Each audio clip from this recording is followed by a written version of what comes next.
अस्सलामुअलैकुम friends, welcome back to my channel novels and quotations. Friends, आज हम अपने नावल इंतहाई जुनून का एपिसोड 4 स्टार्ट करते हैं। फ्रेंड्स, मैंने डिस्क्रिप्शन में अपने अदर चैनल्स के लिंक दिए हैं, तो आप उनको भी जाके सब्सक्राइब कीजिएगा और सपोर्ट कीजिएगा और कमेंट्स करके मुझे अच्छे अच्छे नावल्स के नाम बताया करें, ताकि ये नावल हमारा ख़त्म होने वाला है, तो ताकि हम नेक्स्ट नावल भी रीड करें। जिसके कमेंट्स सबसे ज़्यादा होंगे, जो कमेंट्स जिस नावल के सबसे ज़्यादा होंगे, हम वही नावल रीड करेंगे। तो हम टाइम वेस्ट किए बगैर अपना नावल स्टार्ट करते हैं। शामिक मुतवफ़ा आईसीयू में है यार, अब क्या होगा मुझे कुछ समझ नहीं आ रहा। समीर ने रोंदी हुई आवाज़ में बेंच पर साथ बैठे शामिक को कहा। शामिक तो समीर की हालत देखकर ही परेशान हो गया था। वो मर्द जो कि एक ही बार में गोली अगले बंदे के माथे के एंड बीच से आर पार करता था, वो ऐसे रो रहा था। गुज़श्ता रात को मुतवफ़ा की तबीयत ख़राब थी और अब सुबह हो गई थी। मुतवफ़ा की ना डॉक्टर ने डिलीवरी की थी और ना ही इसकी हालत के बारे में बता रहे थे। ए समीर, मुतवफ़ा को कुछ नहीं होगा। अच्छा तुम ये बताओ, बच्चियां कहाँ पर हैं और किसके पास हैं? शामिक ने समीर को ऐसे टूटा हुआ नहीं देख सकता था, तो शामिक ने पहले समीर को हौसला दिया और बच्चियों के बारे में पूछा। बच्चियां घर में नई मुलाजमा रखी है, उसके पास हैं। एक दिन से वो दोनों इनके पास ही हैं। समीर ने शामिक को हौसला देने पर आंखों से आंसू साफ करते हुए कहा, अगर तुम मुनासिब समझो तो मैं बच्चियों को मोनाको भिजवा दूँ। जुबाब और मोम के अंडर रहेंगी तो ज़्यादा सेफ रहेंगी। शामिक ने इजाज़त मांगने वाले अंदाज में समीर से बोला, तो समीर ने सर को हाँ में हिलाकर इसे इजाज़त दे दी। समीर की तरफ से इजाज़त मिलने पर शामिक ने पेरिस में मौजूद अपने बंदों में से सबसे ज़्यादा वफादार आदमी को मिनाहिल और हानिया को मोनाको ले जाने का बोला। मिस्टर समीर, आप हम मेरे साथ आए, मैंने आपसे बहुत ज़रूरी बात करनी है। डॉक्टर ने आईसीयू के वार्ड से बाहर आकर समीर को अपने ऑफिस में बुलाया। देखिए मिस्टर समीर, आपकी वाइफ की हालत बहुत ज़्यादा ख़राब है। हम बच्चे और माँ में से सिर्फ एक को ही बचा सकते हैं, तो आप बताएं हम किसको बचाएं? डॉक्टर ने संजीदा अंदाज में साफगोई से काम लिया तो समीर को मुतवफ़ा की हालत के बारे में बताया। डॉक्टर, आप मेरी वाइफ को ही बचाएं, मुझे हर हाल में अपनी वाइफ ज़िंदा ही चाहिए। समीर ने डॉक्टर की बात गौर से सुनी, उसके बाद फैसलाकुन अंदाज में कहते हुए बोला, ओके देन मिस्टर, खुदा से दुआ करें हम आपकी वाइफ को बचा सकें। डॉक्टर ने समीर का फैसला सुना, फिर अपने ऑफिस से बाहर चली गई। डॉक्टर के जाने के बाद समीर अपने आंसू साफ करता वहाँ से चला गया। उफ़ अल्लाह जी, ये क्या मसला है, मुझे इनके बगैर नींद क्यों नहीं आ रही? ज़ुबाब ने डिनर करके अपने कमरे में कब से लेटने की कोशिश की, मगर नींद की देवी तो शायद इससे रूठी हुई थी। यहाँ से जाते वक्त तो ये कह रहे थे कि पहुँचते ही कॉल करेंगे, मगर वहाँ जाकर ही भूल गए कि एक अदद बीवी भी है। बंदा ज़्यादा नहीं पर कॉल करके ये पूछ लेता है कि कैसी हो। ज़ुबाब बेड पर दोनों घुटनों को अपने बाजों के घेरे में लेकर सुकड़ कर बैठी अपने आप से ही बातें कर रही थी। मैं कॉल कर लूँ? नहीं नहीं, वो क्या सोचेंगे मेरे बारे में कि मैं कितनी बेसब्री हूँ। ज़ुबाब की नज़र जब बेड पर पड़े मोबाइल फ़ोन पर पड़ी तो उसके दिमाग में एक सोच आई, मगर फिर खुद ही इसको गलत करार दे दिया। ऐसा करती हूँ, मैसेज कर लेती हूँ। हाँ ये ठीक है। ज़ुबाब ने अपने जहन में आई सोच को सही करार दिया और मोबाइल फ़ोन जिसको वो सोचते हुए हाथ में घुमा रही थी, एकदम से इसको हरकत से रोक कर आलती पालती मार कर बेड पर बैठी और मैसेज करने के लिए फ़ोन मोबाइल के अंदर व्हाट्सएप की ऐप खोल ली। मुझे कॉल करें? नहीं नहीं, ये नहीं समझ लें कि मेरी तबीयत ख़राब हो गई, फजूल में परेशान हो जाएंगे। ज़ुबाब ने पहले मैसेज किया, फिर अपने दिमाग में आई बात पर लिखा हुआ मैसेज मिटा दिया। मैंने आपसे बात करनी है। नहीं यार, अगर इन्हें मुझे कॉल की पूछा कि क्या बात करनी है तो फिर क्या बोलूँगी। ज़ुबाब ने एक बार फिर मैसेज लिखा और मिटा दिया। मुझे आपके बगैर नींद नहीं आ रही। आपने मुझे कहा था कि आप मुझसे बात करेंगे। उफ़ तौबा, ये क्या बकवास है? ये पढ़कर वो हंसने लगेंगे। इस बकवास को दफ़ा करो, मैं नहीं कर रही मैसेज। ज़ुबाब ने जब एक बार फिर लिखा हुआ मैसेज मिटा तो इस बार तंग आकर मोबाइल फ़ोन बेड पर फेंक दिया और लिहाफ ओढ़कर सोने की कोशिश की। 2 घंटे तक दाएं से बाएं करवटें बदलती रही, मगर नींद थी जो इसकी आंखों से कोसों दूर थी। जब ज़ुबाब 2 घंटे तक परेशान होती रही तो ज़ुबाब की हिम्मत जवाब देने लगी, बगैर किसी वजह के आंखें छलकने लगीं। अभी वो सो के ही रो रही थी कि कमरे में मोबाइल फ़ोन की रिंगटोन बजी। हेलो ज़ुबाब, मैंने तुमसे एक ज़रूरी बात करनी है। कॉल उठाते ही शामिक की परेशान आवाज़ फ़ोन पर सुनाई दी। जी बोले, आपने क्या बात करनी है? ज़ुबाब ने आंसू साफ करके शामिक की बात का जवाब दिया। तुम रो रही हो? मोम ने कुछ कहा तुम्हें क्या? शामिक को ज़ुबाब की आवाज़ से पता चल गया था कि वो रो रही है, पर क्यों इसे ये समझ नहीं आई। मगर जब जहन को दोहराया तो इसे ज़ुबाब के रोने की एक ही वजह पता चली कि वो थी इसकी माँ। नहीं नहीं, मैं रो नहीं रही, वो बुखार था ना तो इससे गला ख़राब हो गया, मुझे आंटी क्यों कुछ कहेंगी। ज़ुबाब ने रोने की वजह शामिक से साफ छुपा ली, फिर शामिक से सवाल करते हुए बोली, नहीं मुझे लगा शायद मोम ने तुम्हें कुछ कहा होगा, मगर खैर ये छोड़ो। मैंने तुमसे जो बात करी थी वो ये कि मम्मी नाहिल और हानिया को मोनाको भिजवाया है। तुम और मोम कुछ दिन तक इन दोनों का ख्याल रखना जब तक मतवफ़ा ठीक नहीं हो जाती। शामिक ने संजीदगी से ज़ुबाब को कहा तो ज़ुबाब ने अच्छा ठीक है कहकर चुप हो गई। तो शामिक ने भी मज़ीद बात नहीं की और कॉल काट दी। मिस्टर समीर, आपकी वाइफ का ऑपरेशन हो गया है। हमने आपके बच्चे और बीवी दोनों को बचा लिया। आपका बच्चा तो ठीक है, मगर आपकी वाइफ कोमा में चली गई हैं। 2 घंटे की तकलीफ़ दा इंतज़ार के बाद शामिक और समीर को डॉक्टर ने जो खबर सुनाई, ये सुनकर समीर के पाँव के नीचे से तो ज़मीन ही निकल गई। ए समीर, क्यों इतनी जल्दी हार मान रहा है यार? प्लीज़ खुद को संभालो। शामिक अगर समीर को ना पकड़ता तो वो ज़मीन पर गिर जाता।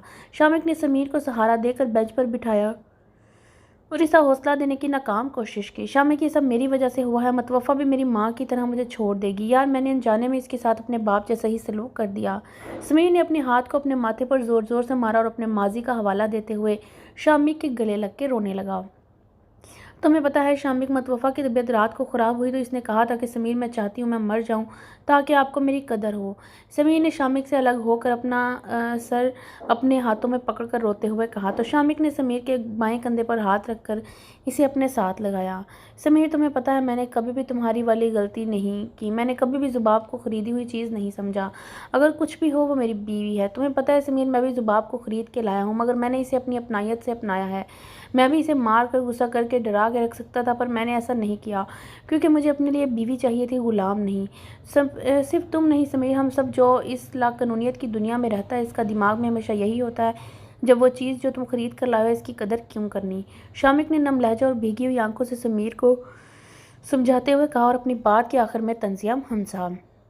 समीर, मैंने ज़ुबाब के साथ रह कर ये जाना है, या फिर यूँ कहूँ कि मुझे ज़ुबाब ने सिखाया कि औरत पैसा, बड़े घर और हीरे जवाहरात की ख्वाहिशमंद कभी भी नहीं होती, और जो औरत इस तरह की ख्वाहिश रखती है वो औरत या फिर घर बसाने के काबिल नहीं होती। घर बसाने वाली औरत सिर्फ़ और सिर्फ प्यार, मोहब्बत, खुलूस, इज़्ज़त और मान की ख्वाहिशमंद होती है। मैंने दोबारा ज़ुबाब पर हाथ उठाया। दोनों ही बार इसने मुझे माफ़ी मांगने से पहले ही माफ़ कर लिया, क्योंकि मैंने इससे अच्छे से बात की, इसे थोड़ा सा मान दिया। औरत मोहब्बत के आगे मर्द की हर गलती माफ़ कर देती है। शामिक ने समीर को समझाते हुए थोड़ा सा ठहरा और समीर ने एक ट्रांस की कैफियत में शामिक को सुना। समीर, जब मुझे लगा कि मैं ज़ुबाब के बगैर नहीं रह सकता तो मैंने इसे कहने में देर नहीं लगाई, क्योंकि मुझे ये डर था कि अगर मैंने इसे नहीं बताया तो शायद मैं इसे खो दूंगा। तो इसलिए मैंने इसे अपने जज्बात का इजहार कर लिया। जितने मान से मैंने इसे इजहार किया उसने भी उतने ही मान से मेरे इजहार को दिल से कबूल कर लिया। तो प्लीज़ समीर, तुम भी मतवफ़ा से इजहार कर दो अपने जज्बात को, अपने एहसासात को, अपनी मोहब्बत को छुपा कर मत रखो यार।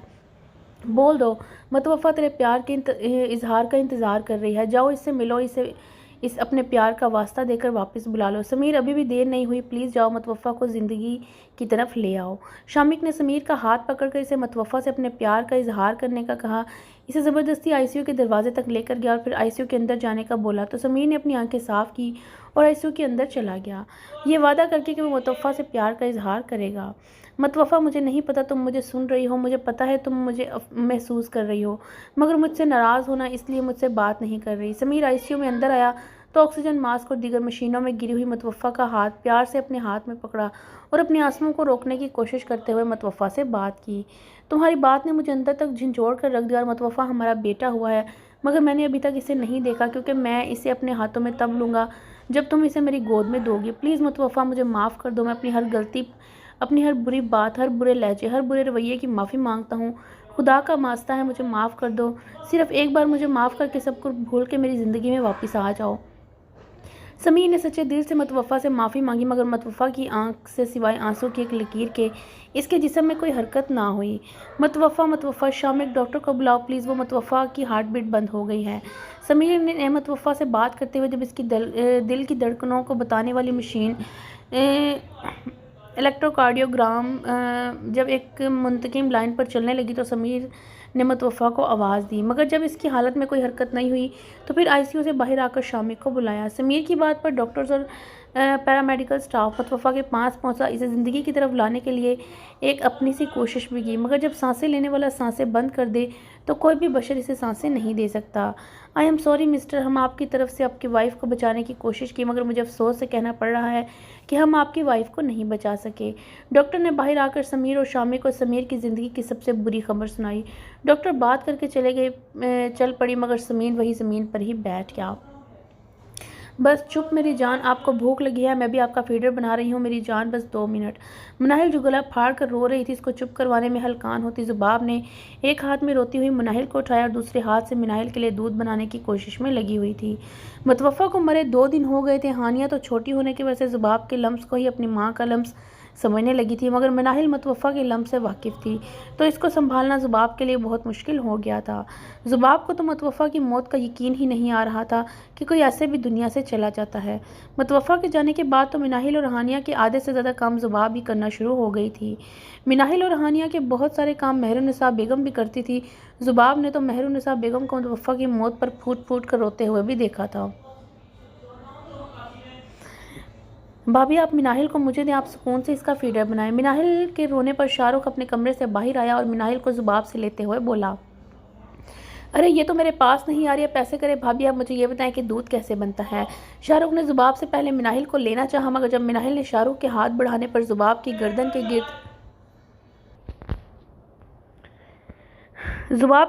के गिर्द अपने बाजों की गिरफ्त सख्त कर दी, तो शाहरुख ने भी ज़्यादा ज़बरदस्ती नहीं की और ज़ुबाब के हाथ से फीडर लेकर बोला, शाहरुख भाई आप ऐसा करें कि ये गर्म पानी फीडर में डालें और फिर इसमें ये सूखा हुआ दूध डालें, फिर थोड़ा सा इसे हिलाएं। ज़ुबाब ने शाहरुख को दूध बनाने का तरीका बताने के साथ साथ इसे चुप भी करवा रही थी। ये लें, बन गया दूध। शाहरुख ने ज़ुबाब के बताए हुए तरीके से दूध बनाया, फिर बनाकर ज़ुबाब को देते हुए बोला, शाहरुख भाई अब भी नहीं, पहले आप ये चेक करें कि ये गर्म तो नहीं है। ज़ुबाब ने शाहरुख को एकदम से मिनाहिल के दूध पी ज़ुबाब ने शाहरुख को एकदम मिनाहिल से दूध पिलाने से मना करते हुए कहा, भाभी अब ये कैसे करते हैं। शाहरुख ने नासमझी से कहा तो ज़ुबाब के चेहरे पर मुस्कुराहट आ गई। शाहरुख भाई आप इस दूध को अपने हाथ से उल्टी साइड पर डालकर चेक करें कि ये गर्म है या नहीं। ज़ुबाब ने मुस्कुराते हुए ही शाहरुख को दूध गर्म या ठंडा चेक करने का तरीका बताया। ये सही है। शाहरुख ने दूध को चेक किया और फिर इसे सही बताकर ज़ुबाब की तरफ बढ़ा दिया, तो ज़ुबाब ने फीडर शाहरुख से ले ली और इसे तशकुराना भरी मुस्कुराहट देकर कमरे की तरफ चली गई। कमरे में आकर ज़ुबाब ने मिनाहिल को बेड पर लेटाया, फिर इसको फीडर पकड़ाया और इसके माथे पर प्यार किया। ज़ुबाब आंखों में प्यार लिए फीडर पीती मिनाहिल को देख रही थी। हानिया भी बेड पर मिनाहिल के साथ ही सोई हुई थी। मिनाहिल और हानिया के सोने पर ज़ुबाब भी दोनों को अपनी दाईं तरफ सुलाकर थोड़ी देर के लिए सोने ही लगी थी कि मोबाइल फ़ोन पर शामी की कॉल आने लगी। हेलो ज़ुबाब, कैसी हो। शामी की थकी हुई आवाज़ मोबाइल से सुनाई दे रही थी। जी मैं ठीक हूँ। मुतवफ़्फ़ा की आज तदफीन थी, आप वहाँ गए। ज़ुबाब ने दुख भरी आवाज़ में शामी से पूछा। पर समीर की हालत बहुत ख़राब है, इसने तो अपने बेटे जिसका इसे बहुत अरमान था, इसने इसको एक नज़र भी नहीं देखा। शामिक ने अफसोस से ज़ुबाब को समीर की हालत बताई। नहीं, अब पछतावे से क्या होगा, इन बच्चों की माँ तो इस दुनिया से चली गई ना। छोटे छोटे बच्चे अब अपनी माँ के बगैर सारी ज़िंदगी रहेंगे। ज़ुबाब को पता नहीं क्यों शामी की बात पर गुस्सा आ गया था, क्योंकि शामी को सिर्फ अपने दोस्त की परवाह थी, बच्चों की नहीं। ये बात तो है, समीर का बेटा भी यहाँ मुलाजमा संभाल रही है। समीर को तो किसी बात का होश ही नहीं, मैं सारे इंतजामात देखने में लगा हुआ हूँ। शामिक ज़ुबाब से मुतवफ़्फ़क़ था और फिर इसने समीर के बेटे की भी हालत बताई। आप इसे यहाँ भेज दें, मैं और आंटी इसे भी संभाल लेंगे, पता नहीं वो मुलाजमा कैसे संभाल रही होगी। ज़ुबाब ने शामी को मशवरा देते हुए कहा, मैं और समीर कल आ रहे हैं, तो हमारे साथ बच्चा भी आएगा। तुम फिक्र न करो, मुलाजमा अच्छे से ख्याल रख रही है। तुम अपनी पढ़ाई के साथ साथ 3 बच्चों की देखभाल कैसे करोगी। शामिक ने ज़ुबाब को पहले अपने आने की खबर दी, फिर से बताया कि वो कैसे पढ़ाई के साथ बच्चों को संभालेगी। मैं संभालूंगी, आप फिक्र न करें, आप बस कल ही आने की कोशिश करें। ज़ुबाब ने शामी की बात पर गुस्सा आया तो दबे दबे लफ्ज़ों में बोली, कहीं इसकी ऊंची आवाज़ से मिनाहिल और हानिया ना उठ जाएं। ज़ुबाब, इस टॉपिक पर हम वहाँ बात करेंगे, तभी बात होगी। तुम्हारे गुस्से करने या मेरे बहस करने से मसला हल नहीं होगा। जो भी करना होगा मौका महल की मुनासबत से करेंगे। अभी तुम परेशान ना होगा, जो भी होगा बेहतरी के लिए होगा। शामिक ने ज़ुबाब के गुस्से को भांपते हुए इसे समझाया। जी सही है, जैसी आपकी मर्ज़ी, मगर मैं आपको बता दूं, बच्चियां हमारे पास ही रहेंगी। मैं बच्चियों को समीर भाई के रहमो करम पर नहीं छोड़ूंगी। ज़ुबाब ने शामी को अपना मौक़िफ़ वाज़ेह अल्फाज में समझाते हुए कहा। ज़ुबाब, तुम मुझसे इस टॉपिक पर लड़ रही हो जिसका हमसे कोई ताल्लुक़ नहीं। इन बच्चों की माँ मरी है, बाप अभी ज़िंदा है। वो जैसे मर्ज़ी अपने बच्चों को पाले, इसमें हम दोनों नहीं बोल सकते। ज़ुबाब की बात पर अब शामिक को गुस्सा आ गया था, इसलिए इस बार शामिक ने इसे हकीकत बताई कि बच्चे हमारे नहीं, जो हम इसके मुस्तकबिल के फ़ैसले करें। अरे कैसे, मेरे साथ इनका कोई ताल्लुक़ नहीं। पिछले 2 दिन से मैं इन्हें माँ बनकर संभाल रही हूँ। अगर इनका और मेरा कोई ताल्लुक़ नहीं तो क्यों आपने इन्हें यहाँ भेजा। आपको इस बात का अंदाज़ा नहीं है कि एक लड़की को माँ की कितनी ज़रूरत नहीं होती जितनी एक लड़की को होती है। अभी ये दोनों छोटी हैं, मगर कल को जब ये बड़ी होंगी तो इन्हें एक माँ की ज़रूरत होगी, जो इन्हें बहुत सारे मामलात में अच्छी तरह से गाइड करेगी।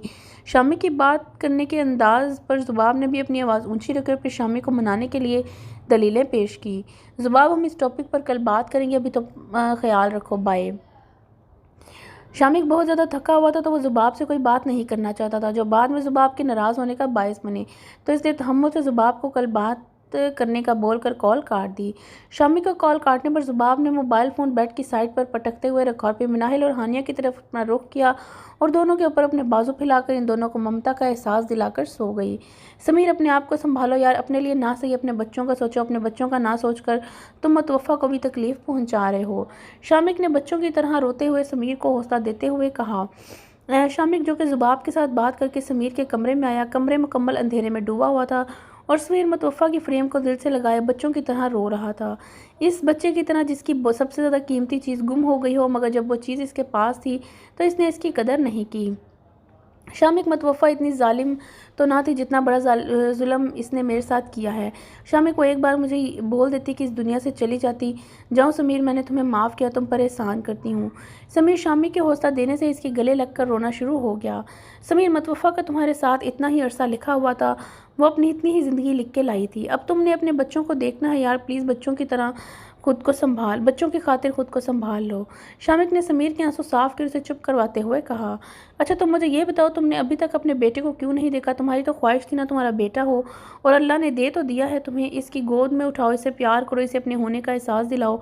शामिक ने जब देखा कि समीर ने रोना बंद कर दिया तो शामिक समीर का ध्यान बच्चे की तरफ करवाया, जो कि अभी तक माँ और बाप के लम्स से नाआशना था। मुझे इसे देखने का वक्त नहीं मिला, सुबह देख लूँगा। समीर ने शामिक से नज़रें चुराते हुए कहा। शामिक को पता था कि समीर बच्चे से नहीं मिलेगा, वो तो बस शामिक को टालने के लिए बोल रहा था। सुबह मिल लेना, कल दोपहर हम मोनाको जाएंगे, तुम तैयार रहना। शामिक ने भी समीर के साथ ज़बरदस्ती ना करने का फैसला किया और इसे कल की फ़्लाइट का बता दिया, जिस पर समीर ने सिर्फ सर को हिलाया और अपनी रजामंदी बताई। अच्छा चल, मैं चलता हूँ, तुम बस ये सर दर्द की गोली खा लो और फिर आराम करो।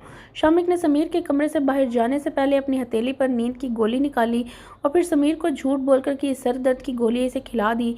गोली खिलाने के बाद शामिक ने समीर को बिस्तर पर लिटाया, उस पर कंबल डालकर बाहर निकल गया। ज़ुबाब की आंख शामिक से बात करने के बाद लग गई थी तो मेहरुन्निसा बेगम इस ख्याल के तहत कि मिनाहिल और हानिया ने ज़ुबाब को सारी रात ही जगाए रखा, इसलिए वो इस वक्त लंच की तैयारी में लगी हुई थी।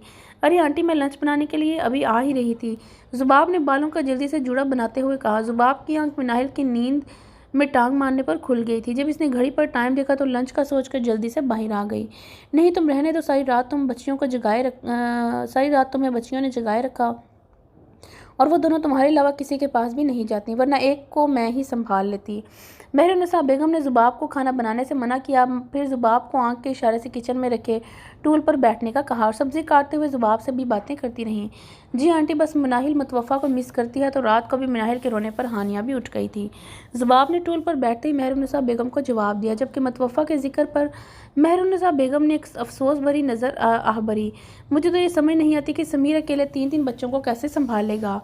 मेहरुन्निसा बेगम, समीर दर्द भरी आवाज़ में कहा और लंच के लिए बताई गई डिश को दम पर रखकर ज़ुबाब के साथ ही दूसरे टूल पर आके बैठ गई।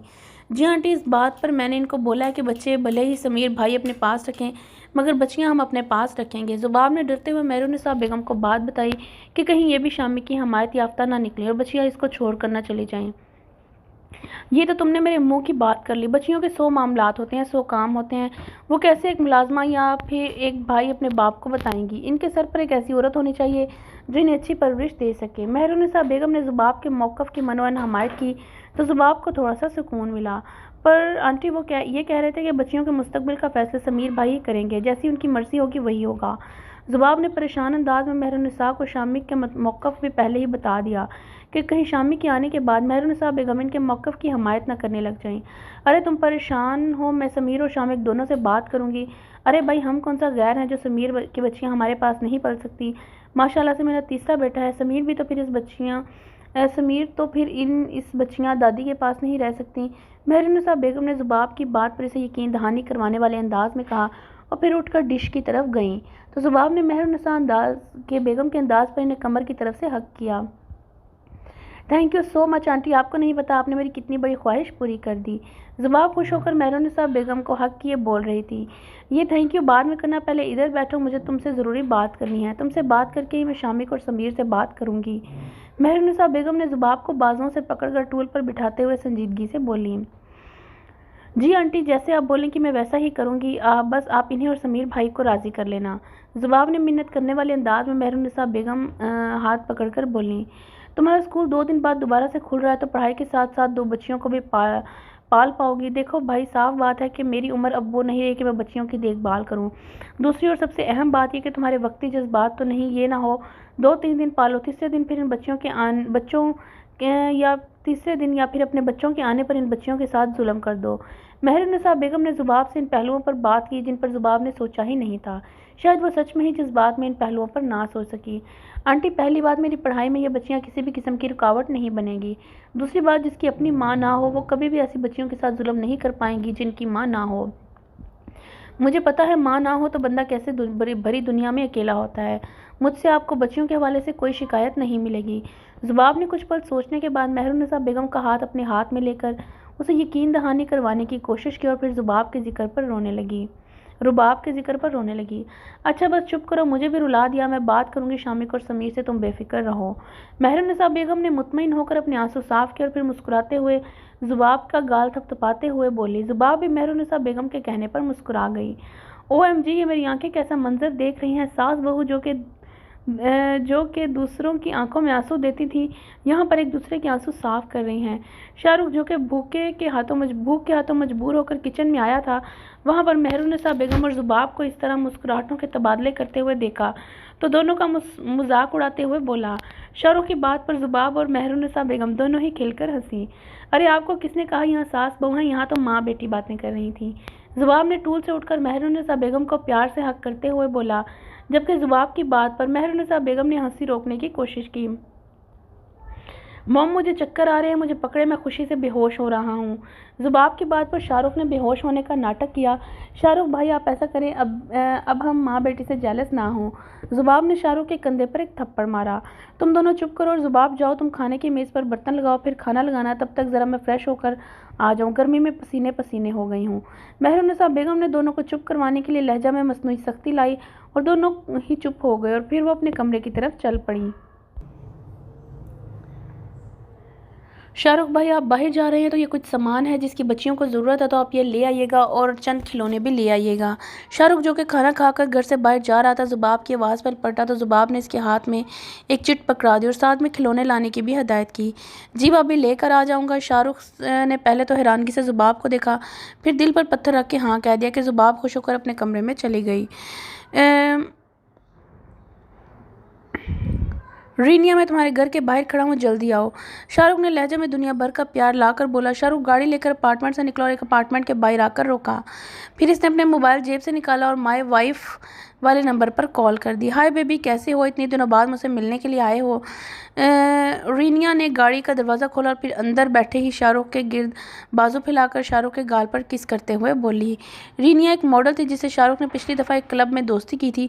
शाहरुख की इस दोस्ती के पीछे सिर्फ और सिर्फ वक्त गुजारी का मकसद था और वैसे भी रीनिया गैर मुस्लिम थी, शादी का तो कोई सीन ही नहीं था, जबकि रीनिया की पहली और आखिरी मोहब्बत शाहरुख बन गया था।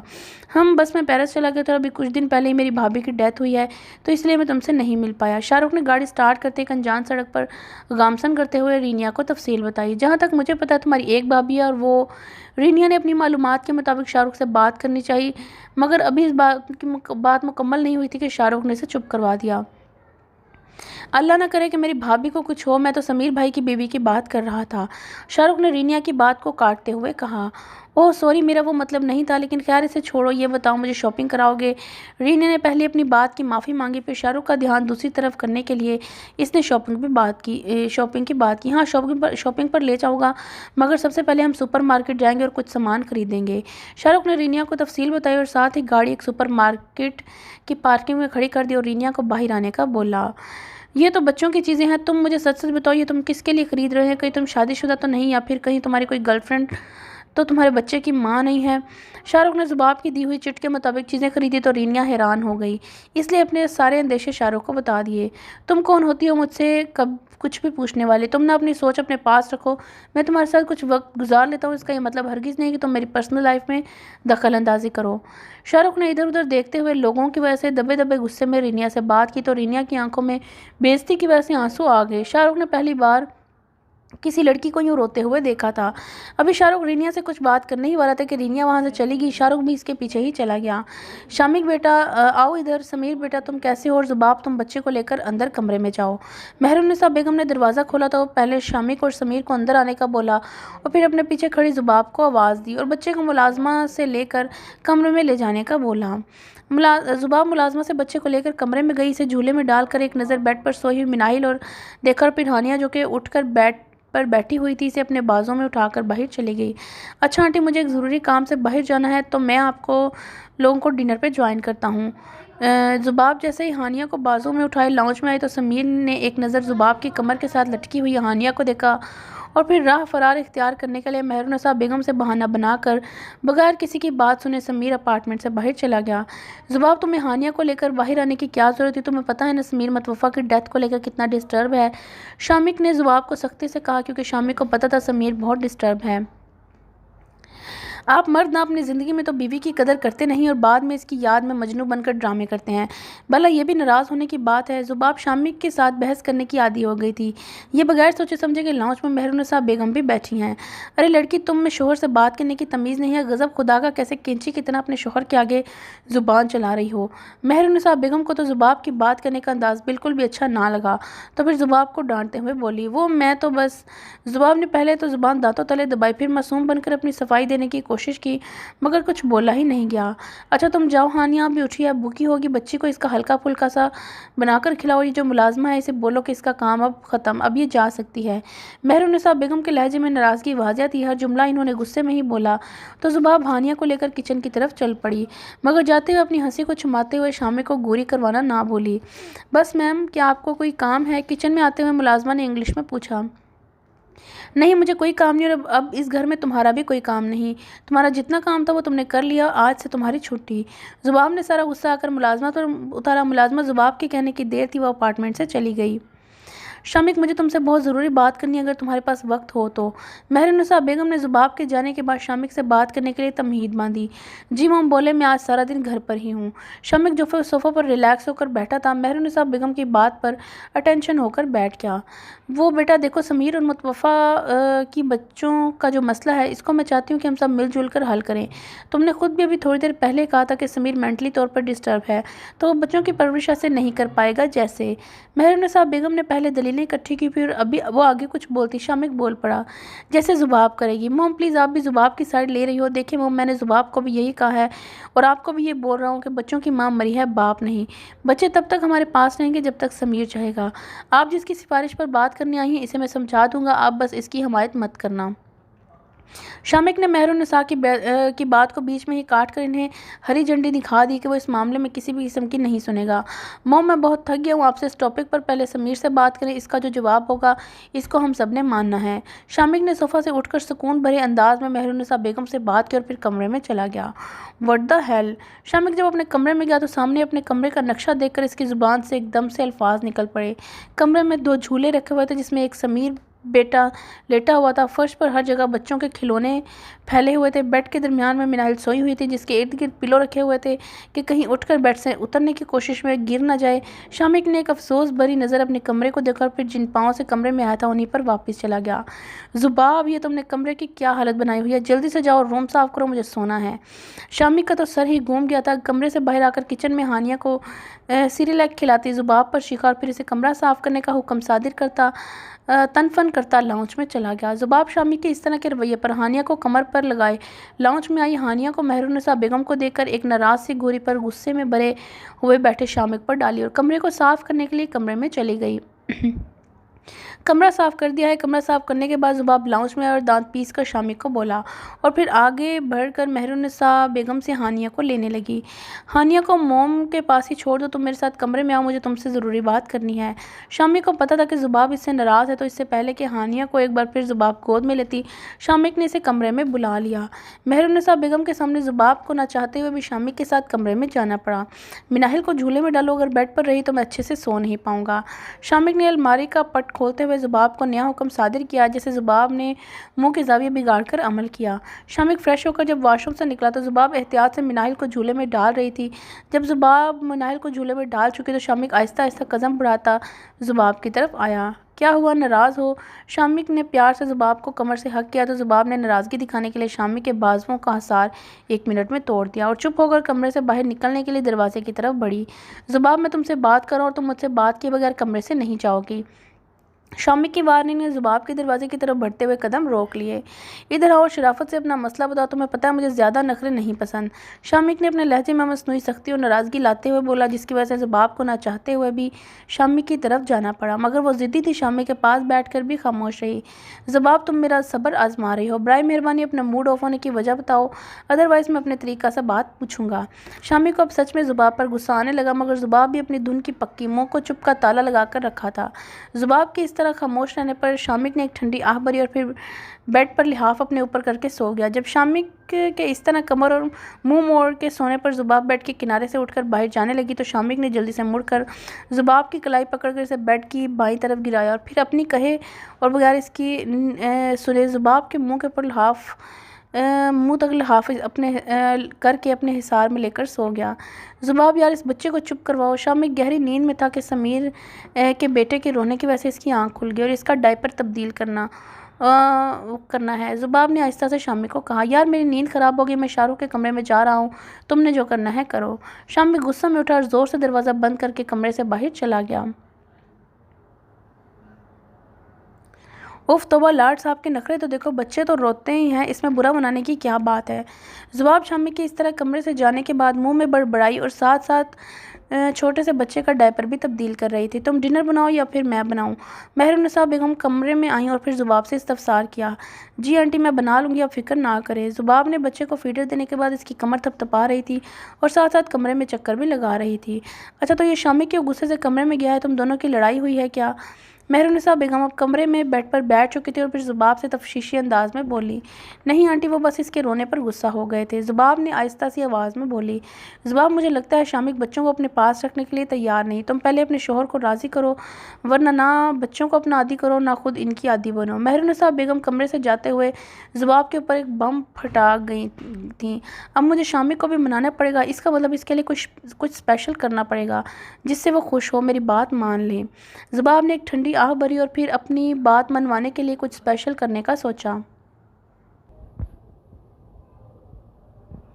डिनर बनाने के बाद मिनाहिल और हानिया को खिलौने देकर इन्हें महरुन्निसा बेगम के कमरे में छोड़ कर आई। फिर अपने कमरे में जाकर कमरे में मौजूद छोटी सी टेबल को टेरेस पर लेकर गई। वहाँ पर इसके इर्द गिर्द 2 कुर्सियाँ रखीं। अल्लाह जी, बस 1 कप कॉफ़ी पर मान जाए, इससे ज़्यादा मैं कुछ भी नहीं कर सकती। ज़ुबाब ने खाने के बाद 1 कप कॉफ़ी पर शामिक को मनाने का प्लान बनाया। डिनर करने के बाद शामिक का दिल अपने कमरे में जाकर न्यूज़ देखने का था, तो वो खाना खाकर अपने कमरे में चला गया। ज़ुबाब जब शामिक को कमरे में तो महरुन्निसा बेगम को तीनों बच्चे देकर बिना कर रखी हुई कॉफ़ी को 2 बड़े साइड वाले कपों में डाला और जल्दी से कमरे की तरफ चल पड़ी। मैं आपके लिए कॉफ़ी लाई थी, चले टेरेस पर जाकर कॉफ़ी पीते हैं। ज़ुबाब कमरे में दाखिल हुई तो शामिक, जो अभी हाथ में टीवी का रिमोट कंट्रोल पकड़कर टीवी ऑन ही करने वाला था, ज़ुबाब की आवाज़ पर पलटा और इसके हाथ से कॉफ़ी कप पकड़ लिया। हम चलो। कप पकड़ते हुए शामिक टेरेस की तरफ चल पड़ा। वो मैंने आपसे एक ज़रूरी बात करनी थी। ज़ुबाब ने कॉफ़ी के एक सिप लेते हुए डरते हुए कहा। हाँ, सुन रहा हूँ। वैसे मुझे अंदाज़ा है तुम क्या बात करोगी। शामिक ने टेरेस पर लगी ग्रिल पर बाजुओं को सहारा देकर हल्का सा मुस्कुराते हुए कहा, जब पता है तो मान जाए ना, देखें मैं सब कुछ अच्छे से मैनेज कर लूँगी। आप या फिर किसी को भी किसी भी किस्म की शिकायत मुझसे नहीं होगी। प्लीज़, आई नो आप भी दिल से यही चाहते हैं। ज़ुबाब ने जब अपनी सारी दलीलें पेश कर दी तो जब इसे लगा कि इसने हर लिहाज से शामिक को मना लिया है तो फिर चुप करके शामिक के फ़ैसले का इंतज़ार करने लगी। पर मेरी कुछ शर्तें हैं, अगर तुम्हें मंजूर हैं तो फिर मेरी भी हाँ है। शामिक थोड़ी देर चुप करके सोचकर ज़ुबाब को शर्तों के जाल में फंसाने का फ़ैसला करते हुए बोला, मुझे आपकी हर शर्त मंजूर है। ज़ुबाब ने अपनी जज्बाती तबीयत की वजह से उजलत में बोली, सुन लो ज़ुबाब, फिर ना कहना कि आपने तो बताया ही नहीं था। शामिक ने संजीदगी से ज़ुबाब को पहले शर्तें सुनने का कहा। पहली शर्त, तुम पढ़ाई नहीं छोड़ोगी। दूसरी शर्त, बच्चों के लिए एक मुलाजमा या फिर हेल्पर रखी जाएगी। तीसरी शर्त, बच्चे अलग रूम में रहेंगे। चौथी शर्त, बच्चों के हर काम तुम खुद करोगी, मुझे तो बिल्कुल भी नहीं बोलोगी कि ये कर लें वो कर लें। पांचवी और सबसे अहम शर्त, मैं समीर से बात करूंगा, जो इसका फैसला होगा वो तुम मानोगी, बगैर रोए दे, बगैर किसी शोर शराबे के। तो अब बोलो, ये शर्तें मंजूर हैं तुम्हें? शामिक ने संजीदगी से जुबाब के सामने शर्तें पेश की, जबकि आखिरी शर्त पर जुबाब चुप हो गई। मगर फिर ये सोच के कि समीर भाई को मेहरुन्निसा बेगम के जरिए मनवाएगी, तो सारी शर्तें मंजूर करते हुए हाँ में सर हिला दिया। शामिक ने जानबूझकर ऐसी शर्तें रखी जिनको जुबाब कभी भी पूरा ना कर सके, मगर जब जुबाब ने हाँ में सर हिलाया तो शामिक हैरान हुए बगैर ना रह सका। तुम्हें सारी शर्तें मंजूर हैं, मतलब तुम्हें किसी बात पर कोई एतराज़ नहीं है? शामिक ने अपनी हैरानगी हद तक दर्जा छुपाने की कोशिश की। जी, मुझे आपकी शर्तें मंजूर है। आपकी पहली शर्त है कि मैं पढ़ाई नहीं छोड़ूंगी, तो मैं नहीं छोड़ूंगी। दूसरी शर्त कि मुलाजमा हो तो वो हाफ डे के लिए होगी, जब मैं स्कूल होंगी। तीसरी शर्त बच्चे अलग कमरे में रहेंगे, तो मैं भी उनके साथ रह लूँगी। चौथी शर्त मैं पहले ही अमल कर रही हूँ। और सबसे आखिरी शर्त, वो आंटी ने मुझे पहले ही कहा था, बस तुम अपने शोहर को मनाओ, समीर को मैं देख लूँगी। जुबाब ने जब तफसीर से बताया तो शामिक के संजीदा चेहरे पर मुस्कुराहट आ गई। तुम कुछ ज़्यादा ही चालाक हो गई हो, मगर मैं भी तुमसे कह दूं कि रात को तुम मेरे पास ही रहोगी। खबरदार जो रात इस कमरे से बाहर गुजारने का सोचा भी। शामिक जुबाब की तरफ पलटा, फिर इसकी कमर पर हाथ रख के इसे अपने पास के और कान में सिरगोशी करते हुए बोला, अरे हटे पीछे, अगले बंदे को सांस तो लेने दें। जुबाब शामिक के सीने पर हाथ रखकर इसे पीछे हटने का बोला, अरे एक कॉफ़ी पर तो मैं मानने वाला नहीं हूँ, ये तो तुम्हें भी पता है। ऐसा करो, बच्चों को आज मॉम के रूम में ही रहने देना। आज मैं किसी भी वजह से डिस्टर्ब नहीं होना चाहूँगा। शामिक ने कप में मौजूद काफ़ी का एक आखिरी घूंट पिया, फिर जुबाब से थोड़ा दूर होकर शौक अंदाज में बोला, नहीं जी कोई ज़रूरत नहीं, मैं बच्चों के साथ सोने की आदी हो गई हूँ, इनके बगैर मुझे नींद नहीं आती। जुबाब शामिक को फिर एक बार खुद से दूर करने वक्त बोली, अच्छा जी, वो रात भूल गई जब कोई मुझे बहुत याद करके रो रहा था। शामिक जुबाब का मजाक उड़ाते हुए हंसकर बोला, आपको किसने कहा मैं आपको याद करके रो रही थी? जुबाब ने आंखें मटकाकर कहा, मुझे तो किसी ने नहीं कही, तुम्हारा नाम तो मैंने लिया ही नहीं। शामिक भी जुबाब के अंदाज में ही बोला, फिर जुबाब की शक्ल देखकर हंसने लगा। अच्छा, आज मैं बच्चों को कमरे में ले आऊँ? वो मेरे साथ आती हो गए हैं ना, इसलिए। जुबाब ने अपनी चोरी पकड़ने पर मौजू बदलते हुए कहा, जुबाब। शामिक ने जुबाब को आंखें दिखाईं। प्लीज़, जुबाब ने मासूम मुंह बनाकर कहा, बेड पर मत सोना, कोशिश करना किसी वजह से मेरी नींद ना ख़राब हो, और हाँ, स्कूल के लिए सुबह लेट मत हो जाना। शामिक ने दिल पर पत्थर रख के मशरूत हाँ कर दी। Thank you so much my sweet husband. जुबाब ने एकदम से शामिक को गले लगाया। इसके इस अंदाज पर शामिक हंस पड़ा, मेरी पागल झल्ली और सम टाइम चलाक बिल्ली। शामिक ने जुबाब के इर्द गिर्द अपने बाजू फैलाकर बोला, और आप मेरे अच्छे से, प्यारे से, नखरीले से और सम टाइम गुस्से वाले हस्बैंड।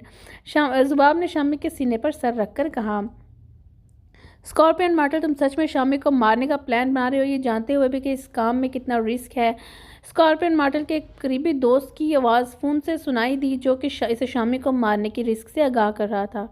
मैं कभी भी शामिक को नहीं मारता, मगर वो जानबूझकर मेरे काम में टांग अड़ा रहा है। मैंने इसे समझाया, इसके बाप को भी बोला, मगर किंग तो उल्टा मुझे इससे दूर रहने की हिदायत करता रहा। तो तुम खुद बताओ, इन सब में मैं क्या करूं? स्कॉर्पियन मार्टल ने अपनी रॉकिंग चेयर को घुमाकर मेज़ की जानिब करते हुए दांत पीसकर बात की। अच्छा, अगर शामिक कितना ही तुम्हारे काम में मुदाखलत करा तो इसे रास्ते से हटा दो, मगर सब में ये समझ लेना कि अगर शामिक बच गया तो वो खुलकर तुम्हारे सामने आएगा। स्कॉर्पियन मार्टल को दूसरी तरफ से एक और खतरे के बारे में आगाह किया गया। तुम बेफिक्र रहो, मैंने जिस तरह का प्लान बनाया है वो तो क्या, उसके फरिश्ते भी मेरे हमले से नहीं बच सकेंगे। स्कॉर्पियन मार्टल ने बड़े गुरूर से बात कर फिर अपनी बात के आखिर में एक शर्ताना कहा लगाया, तुम क्या करने वाले हो स्कॉर्पियन मार्टल? दूसरी तरफ से स्कॉर्पियन मार्टल से इस्तफसार किया गया। मैंने शामी के गार्ड्स में अपने बंदे रखवा लिए हैं, और वो कल शामी की गाड़ी में टाइम बॉम्ब नस्ब कर देंगे, और फिर कल के बाद शामी का किस्सा ख़त्म। और अगर वो वहाँ से बच गया तो मेरे बंदों का अंधाधुन फायरिंग से नहीं बच पाएगा। स्कॉर्पियन मार्टल ने अपना प्लान बताया तो फ़ोन की दूसरी तरफ भी कहकहा बुलंद, और फिर स्कॉर्पियन मार्टल का कहकहा बुलंद हुआ, और दूसरी तरफ से तरफ कोई और नहीं, आसिफ बेग था। जुबाब, जल्दी करो, देर हो रही है हमें। शामिक ने जल्दी जल्दी नाश्ता करते हुए जुबाब से कहा, हाँ बस 1 मिनट में मिनाहिल को नाश्ता करवा दूँ। जुबाब ने शामिक की आवाज़ पर मिनाहिल के मुंह में जल्दी जल्दी दलिया खिलाने लगी। ये सब पूरे 1 हफ्ते से ही जारी था। 1 हफ्ते से रोज़ जुबाब देर से स्कूल पहुंचती थी। सुबह सुबह मिनाहिल हानिया को नाश्ता करा के बच्चों को साफ सुथरा करके स्कूल जाती थी। मुझे आज जल्दी पहुंचना है। समीर गाड़ी में कब का बैठा मेरा इंतज़ार कर रहा है और उससे ज़्यादा वेट नहीं करवा सकता। तुम आज ड्राइवर के साथ स्कूल चली जाना, वापसी पर शायद मैं लेने आ जाऊँ। शामिक ने जल्दी से नाश्ता किया और फिर अपनी बात करके अपार्टमेंट से चला गया। समीर ने शामिक और मेहरुन्निसा बेगम ने जब बच्चों को अपने पास रखने की बात की तो समीर मान गया और बच्चों के साथ ही शामिक के पास शिफ्ट हो गया। समीर ने एक हफ्ते से शराब नोशी ज़्यादा कर ली थी। रात के आखिरी पहर वो अपार्टमेंट में आता और सीधा जाकर अपने कमरे में सो जाता। बच्चे किस हाल में हैं, अच्छे हैं या बुरे, इसे किसी भी बात की कोई परवाह नहीं थी।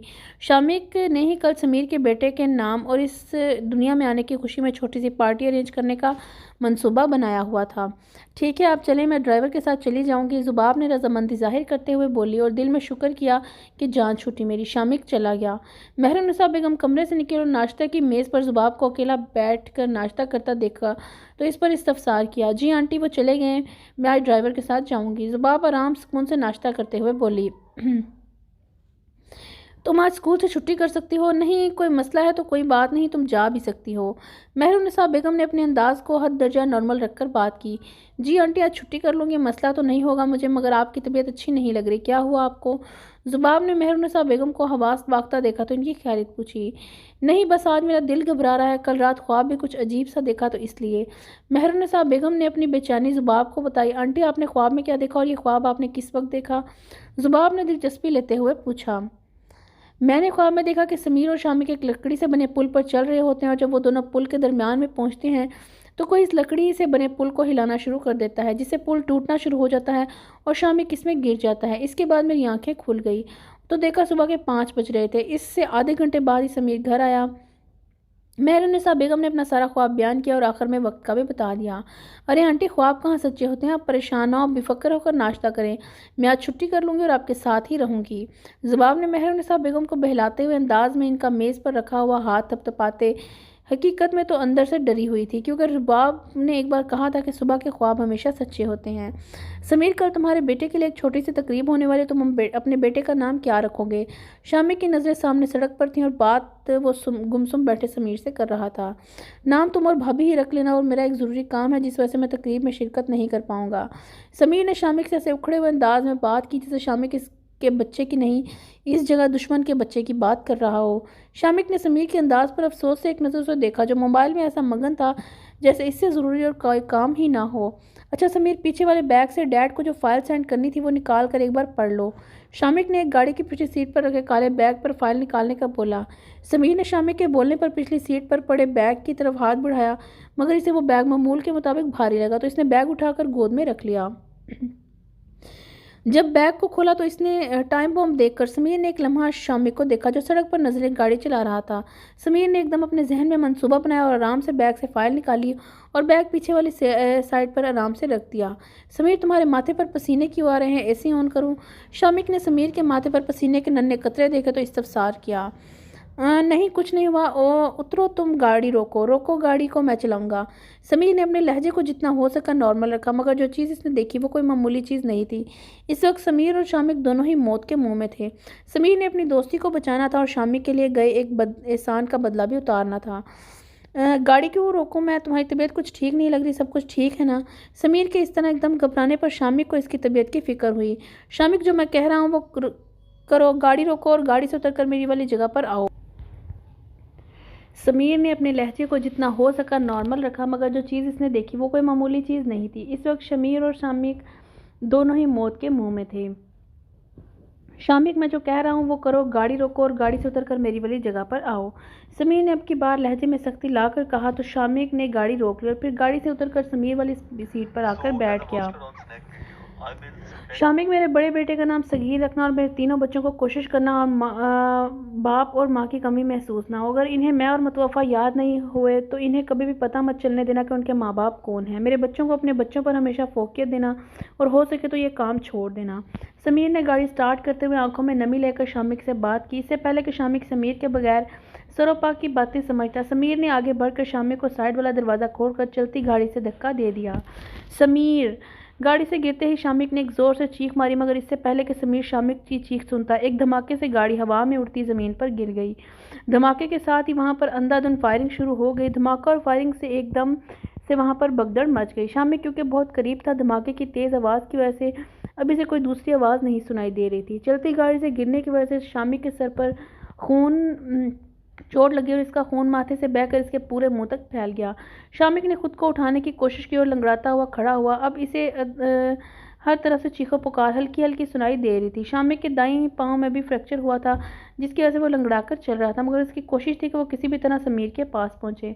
फिजा में एम्बुलेंस और पुलिस की गाड़ियों की हॉर्न सुनाई दे रही थी। शामिक थोड़ा आगे से आगे बढ़ता, किसी ने इसे बाजू से पकड़कर गाड़ी में डाल दिया। शामिक भी जख्मी होने की वजह से मुजाहमत ना कर सका। बस चुप मेरा बच्चा, इतना क्यों रो रहे हैं? आज मेरे शहजादे की मोम घर पर है, पर वो तो मोम को ऐसे रो रो कर तंग करेगा क्या? जुबाब पिछले 1 घंटे से समीर के बेटे को चुप करवा रही थी, मगर इसका रोना बंद ही नहीं हो रहा था। 1 हफ्ते से तो वो बच्चा अपने दीगर हम उम्र बच्चों के मुकाबला में बहुत चुप था। जब ही कोई ज़रूरत हुई तभी रोता, इसके अलावा कभी नहीं रोया। क्या हुआ? ये इतना तंग क्यों कर रहा है? लगता है इसके पेट में दर्द है। महरुनिसा बेगम ने पहले बच्चे के रोने का पूछा, तो खुद ही इसके इस तरह गला फाड़ कर रोने पर अंदाज़ा लगाया। आंटी चुप नहीं कर रहा, कब से रोए जा रहा है। आप मुझे बताएं ना, जब बच्चे के पेट में दर्द होता है तो क्या करना चाहिए? जुबाब ने थके हुए अंदाज में कहा। तुम इसे ज्वाइन का पानी पिला दो, अगर पेट की दर्द की वजह से रो रहा हो तो चुप हो जाएगा, वरना बच्चे का ज़्यादा रोना अच्छा नहीं होता। महरुनिसा बेगम ने आंखों से चश्मा उतारा और अपना तजुर्बा पेश करते हुए कहा, नहीं आंटी, ऐसा वैसा कुछ नहीं होगा, अल्लाह खैर करेगा। देखिएगा आप, इसके पेट में ही दर्द होगा। मैं इसे अभी ज्वाइन का पानी पिला देती हूँ।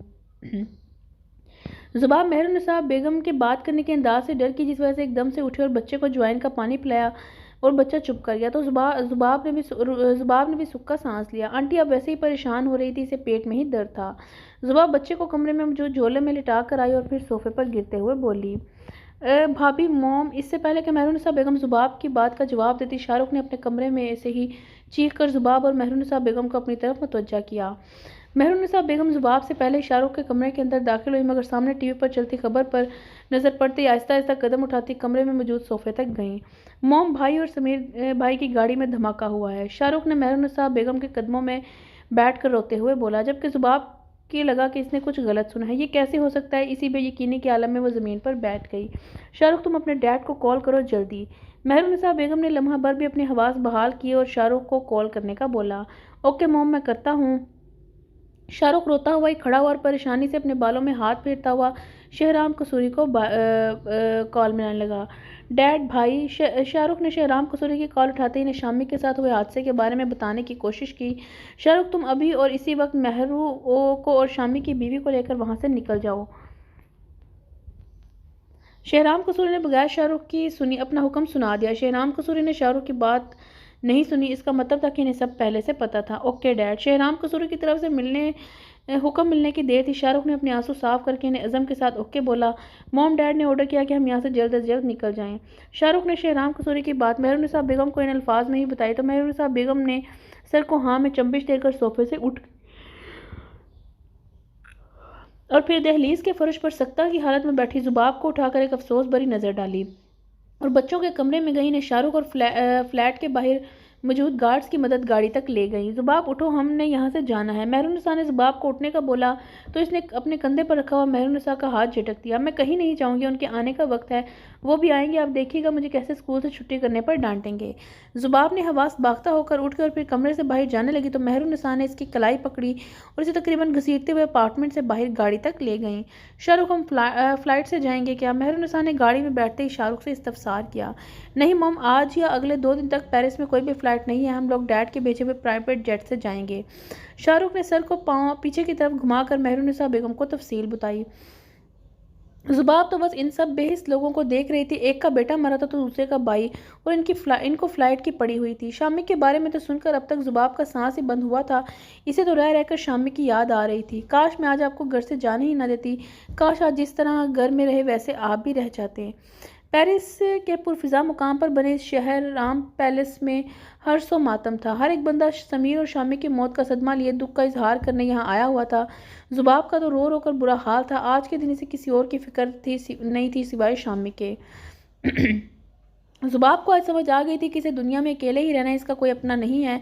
वो जिससे भी प्यार करती है वो इसे छोड़कर चला जाता है, वो जिससे दोस्ती करती है वो दोस्ती तोड़कर चला जाता है।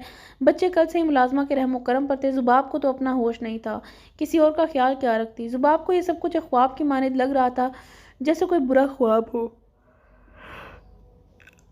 जिससे डर कर इसकी आंखें खुल जाएंगी, मगर ऐसा नहीं था। ये तो हकीकत थी, सच्ची हकीकत। ज़ुबाब जब शहराम पैलेस में दाखिल हुई तो इसे वो दिन याद आया जब वो पहली बार इस महल नुमा घर में दाखिल हुई थी। तुम किन सोचों में गुम हो, चलो अंदर चलो। सबसे पहले ज़ुबाब के कानों में मतवफ़ा की आवाज़ टकराई, जिसकी वजह से सारे रास्ते से चुप ज़ुबाब की आंखें नम हुई। ज़ुबाब ने वहीं ज़मीन पर बैठकर धाड़े मार मार के रोने लगी। मुलाज़िमा ज़मीन पर बैठी ज़ुबाब को लेकर इसके और शामी के कमरे में ले गईं। तुम बेड पर बैठकर अपने दूल्हे का इंतज़ार करो और जल्द अज जल्द अपनी पुरानी ज़िंदगी को भूल कर नई ज़िंदगी शुरू करना। इसको मेरा मशवरा समझो, या फिर तुजुर्बात नहीं तो बर्बाद हो जाओगी। अगर खुशी चाहती हो तो जैसा शामिक चाहे वैसा ही करोगी।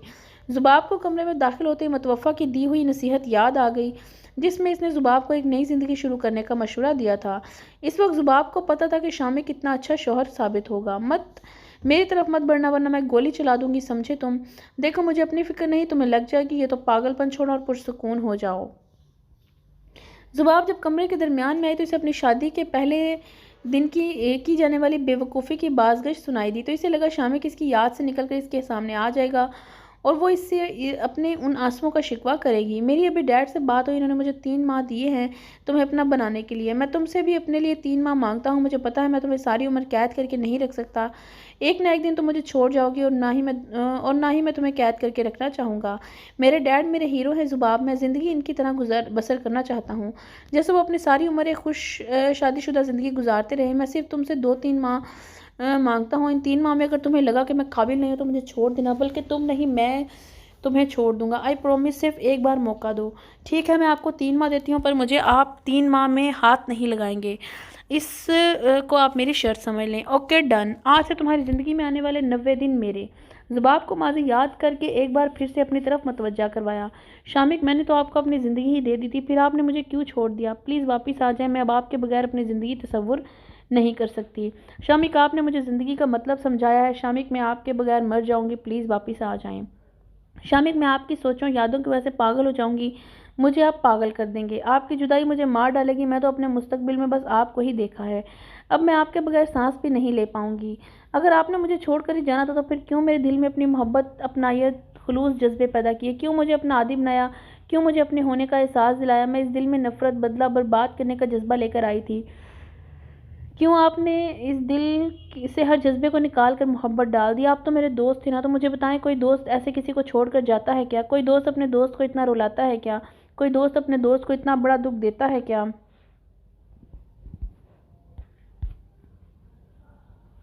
ज़ुबाब शामिक से ऐसे गिले शिकवे कर रही थी जैसे वो इसके सामने हो और वो इसके आंसुओं का मदावा ऐसे कर रही हो। टिक टिक टिक, वो भाभी आधे घंटे से मैं समीर और भाई की लाश को लेकर आ जाएंगे। अगर आप नीचे आए तो इन्हें आखिरी बार देख ले। शाहरुख ने पहले सर झुकाया और फिर अपनी तरह नजरें और सर झुकाए ज़ुबाब से बात करने की। ज़ुबाब ने सर उठाकर जब शाहरुख के झुके हुए सर को देखा तो एक पल के लिए हैरान हुई कि शाहरुख इससे नजरें क्यों चुरा रहा है। फिर अपना हम वहम समझकर सर झटक दिया और फिर हाँ में सर हिला दिया। ज़ुबाब जब मरे मरे कदमों से सीढ़ियाँ उतर कर आए तो उस महल नुमा घर में मौत सी खामोशी थी, ऐसी खामोशी कि जैसे ये महल भी अपने किसी अजीज के जाने का गम मना रहा हो। भाई भाभी की लाश बाहर रखी हुई है। आखिरी जीने के बाद खड़े शाहरुख ने नजरें झुकाई, ज़ुबाब से कहा, जैसे अगर वो नजरें उठाएगा तो ज़ुबाब इसकी चोरी भांप लेगी। ज़ुबाब भागती हुई बाहर की तरफ गई। लोगों की कतारों को तोड़ती हुई वो लाउंज के बीचों बीच रखे हुए 2 तबूतों के पास पहुंची। समीर की लाश टुकड़ों में मिली, जबकि शामिक की लाश की शक्ल मुनसक होने की वजह से पहचान में नहीं आ रही थी। तबूत के पास गिरने वाले अंदाज में ज़ुबाब बैठ गई। आंखों में नमी की वजह से वो तबूत में मौजूद शख्स को जला हुआ चेहरा साफ नहीं देख सकी। ज़ुबाब को शामिक के तबूत के पास बैठे हुए भी 10 मिनट ही गुजरे थे कि शहराम कसूरी एक इशारे पर ही चंद अफराद ने समीर और शामिक का तबूत उठा दिया।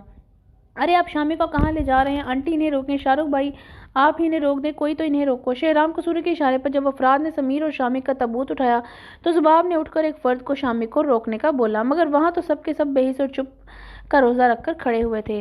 आंटी आप शामिक को कैसे जाने दे सकती हैं? अल्लाह जी प्लीज़ कोई तो रोको, मैं शामिक को बगैर मर जाऊंगी, मैं नहीं रह पाऊंगी। ज़ुबाब जब वहाँ पर खड़े सब लोग नाउमीद हो गई तो खुद जनाजे के पीछे भागी। ज़ुबाब अभी थोड़ी दूर ही गई थी कि शहराम कसूरी की आंख के इशारे पर मेहरुन्निसा बेगम ने एक पिन जोप कर गर्दन में जुबाब की गर्दन में गाड़ दी तो जुबाब के मुंह से हल्की सी चीख निकली और ज़मीन पर ढेर हो गई। इस लड़की को कमरे में ले जाओ और बच्चों के को भी इसके पास ही लेकर जाओ। जुबाब को बेहोश होने पर मेहरुन्निसा ने मुलाजमों को हदायत दी तो वो बेहोश जुबाब को उठाकर कमरे में लेकर चले गई। जुबाब की आंख किसी बच्चे के रोने की वजह से खोली तो इसने ज़बरदस्ती अपनी आंखें खोली और फिर बेड पर उठकर बैठने की कोशिश करने लगी, मगर बैठने पर इसे अपनी गर्दन में दर्द की एक लहर दौड़ती महसूस हुई। दर्द की जगह जांचने के लिए जुबाब ने अपना दायां हाथ गर्दन की तरफ किया तो वहां पर एक नुक्ता जैसा गोश्त उभरा हुआ महसूस हुआ। जुबाब को अपने दर्द की भूलकर बच्चे की तरफ बढ़े और कमरे में मौजूद किचन पर दूध बनाया बेड पर बैठकर बच्चे को गोद में लेकर इसे चुप करवाने के साथ फीडर इसके मुंह में डाल दी। तुम तीनों भी मेरी तरह बदनसीब हो, छोटी सी उम्र में माँ के साय से महरूम हो गए, मगर तुम लोगों का बाप अपने दोस्त के साथ मर गया और मेरा जिंदा है, पर इन्हें इतने दिनों में एक बार भी मेरा ख्याल नहीं आया। लेकिन तुम लोग बेफिक्र रहो, मैं हूं ना, तुम लोगों को संभालूंगी। तुम्हारा नाम आज रखना था तो मैं रखूंगी, तुम्हारा नाम मोहित होगा। जुबाब के पास अपना गम हल्का करने के लिए कोई भी ना था तो वो इस छोटे से बच्चे के साथ अपना गम हल्का कर रही थी, मगर बच्चे का नाम याद आया तो इस बच्चे का नाम मोहित रख दिया। शामिक और समीर की मौत को 3 दिन हो गए, मगर जुबाब थी कि इसे सब्र ही नहीं आ रहा था। जुबाब भी किस किस के मरने पर सब्र करती। पहले जुबाब, फिर मतवफ़ा, अब शामिक और समीर। जुबाब को रुबाब की मौत पर सब्र नहीं आया था, मगर शामिक इसे उदास रहने और अपनी माँ के बारे में सोचने ही नहीं देता था। इसने जुबाब को ज़िंदगी के अमूर में इतना मसरूफ़ कर दिया था कि इसकी माँ की जुदाई का गम हल्का हो गया था। जुबाब पिछले 3 दिन से बच्चों को लेकर कमरे में ही मौजूद थी। इसे ना तो बाकी दुनिया का होश था और ना ही वो रखना चाहती थी। बच्चों का सामान मुलाजमा मौत वाले दिन ही रख कर चली गई थी, तो जुबाब को अपने कमरे में किसी मुलाजमा को भी बुलाने की ज़रूरत नहीं पड़ी। कल रात से ही जुबाब को बहुत तेज़ बुखार था। इसकी इन 3 दिनों में किसी ने भी कोई खबर नहीं ली। मेहरुन्निसा बेगम बच्चों को भी देखने के लिए एक बार नहीं आई। जुबाब अभी किचन में अपने लिए कॉफ़ी बना रही थी। बुखार की वजह से इसकी हिम्मत नहीं हो रही थी, मगर फिर वो हिम्मत करके खड़ी हुई। कॉफ़ी को मिक्स करते हुए इसे शामी का बुखार में ख्याल रखना याद आया तो एक बार फिर आंखें नम हो गईं। ठा, वो किधर हो तुम धोखेबाज लड़की। जुबाब शामी की याद में ही गुम थी कि दरवाजे के लॉक पर गोली लगने की आवाज़ आई और फिर दरवाजे जो तकरीबन तोड़ते हुए शहराम कसूरी अपने पूरे जाहो जलाल के साथ कमरे में मौजूद थे, जुबाब के हाथ से डर के मारे कप छूट गया और तीनों बच्चे जो अभी सोए थे गोली की आवाज़ पर उठ गए और गला फाड़कर रोने लगे। जुबाब डरते हुए कमरे के दरमियान में गई तो शहराम कसूरी ने एक ही लम्हे में जुबाब को बालों से पकड़ लिया। आह छोड़े मुझे, आह मम्मा, शामिक। शहराम कसूरी की गिरफ्त इतनी सख्त थी कि जुबाब के गले से चीखें निकलीं। मत लो अपने गंदे मुंह से मेरे बेटे का नाम। तुम और तुम्हारे बाप क्या समझते कि मेरे बेटे पर कातलाना हमला करोगे और मुझे खबर भी नहीं होगी। शहराम कसूरी ने जुबाब को ज़मीन पर धक्का दिया और फिर जुबाब के पेट और कमर पर लाते मारते हुए धाड़े। मम्मी मुझे कुछ नहीं पता, आह शामिक। जुबाब ने शहराम कसूरी से बचने के लिए टूटे फूटे अल्फाज में इसे यकीन दहानी करवाने की नाकाम कोशिश की। इसे कुछ नहीं पता था, मगर शहराम कसूरी शामिक की हालत का गुस्सा इस पर निकाल रहे थे। शाहरुख, इस लड़की को शामिक ने जो अपार्टमेंट लिया वहाँ ले जाओ। इसका बाप क्या समझता है शामिक को रास्ते से हटाकर अपनी बेटी को यहाँ से ले जाएगा, तो इसको इसकी लड़की की बहुत बड़ी गलतफहमी है। शहराम कसूरी गुस्से में फनकार रहे थे तो जुबाब इनकी बातें समझने की कोशिश कर रही थी। तुम सुन लो, तुम्हारा बाप तुम्हारी शक्ल देखने को तरसेगा। अब तुम सारी उम्र इस जगह पर रहोगी। अगर तुम मेरी बेटे की पसंद ना होती ना तो तुम जैसी लड़की को ऐसी जगह पर ले जाकर बिठाता जहाँ तुम्हारा 2 दिन बाद तुम्हारी बेटी मानने से इनकार कर देता। शहराम कसूरी शाहरुख से बात करके जुबाब की तरफ बढ़े तो जुबाब डर कर पीछे हो गई। मैं बच्चों के बगैर कहीं नहीं जाऊंगी। जुबाब जो थोड़ी बहुत बात शहराम कसूरी को समझ आई इसे यहाँ से भेज रहा था, तो जुबाब ने रोते हुए बेड पर मौजूद मोहित को देखा तो हिम्मत करके बोल पड़ी। रोने की वजह से इसके मुंह से अल्फाज मुकम्मल अदा नहीं हुए। नहीं बच्चे, ये समीर के बच्चे हैं, तो तुम इसकी बीवी नहीं थी। शहराम कसूरी गुस्से में बहुत कुछ बोल गए थे, मगर जुबाब ने पहली बार शहराम कसूरी को सर उठाकर देखा। ऐसी बात कोई कैसे अपनी बहू के लिए इस्तेमाल कर सकता है। मैं आपके पाँव पकड़ती हूँ, मेरे पास कोई जीने का सहारा तो छोड़े। इन बच्चों को कोई ऐसी तरबियत नहीं कर सकेगा जैसी मैं करूँगी। जुबाब ने कमरे से जाते हुए शहराम कसूरी के पाँव पकड़ लिए और अपनी ज़िंदगी जीने के लिए एक नई उम्मीद मांगी। तुमने मेरे बेटे के साथ तकरीबन 5 हफ्ते गुजारे हैं, तो तुम मेरे बेटे की नज़र थी, तो चलो बच्चे तुम्हारे साथ रहेंगे। शहराम कसूरी ने बख्शिश देते हुए अंदाज में कहा तो जुबाब ने अपने आंसू साफ किए और फिर उठने की कोशिश की। जब नहीं उठ सकी तो मेहरुन्निसा बेगम और शाहरुख को उम्मीद भरी नज़रों से देखा तो दोनों ने इसे ऐसे नज़रअंदाज किया जैसे जानते ही ना हो। ये लड़की मुझे सुबह तक यहाँ नहीं चाहिए। शाहरुख की लड़की इस अपार्टमेंट से कभी भी बाहर ना निकले। हर माह इसका खर्चा और ज़रूरियात का सामान वहीं पर पहुँच जाना चाहिए। शहराम कसूरी ने एक नज़र बच्चों पर डाली तो ना चाहते हुए भी लहजे में नरमी लानी पड़ी। Okay dad. शाहरुख ने शहराम कसूरी की बात पर अदब से कहा तो शहराम कसूरी वहां से चले गई और इनके पीछे मेहरुन्निसा बेगम भी एक बार जुबाब को नफरत से देखती हुई वहां से चली गई। उठे भाभी। ओह सॉरी जुबाब, उठो और पैकिंग करो।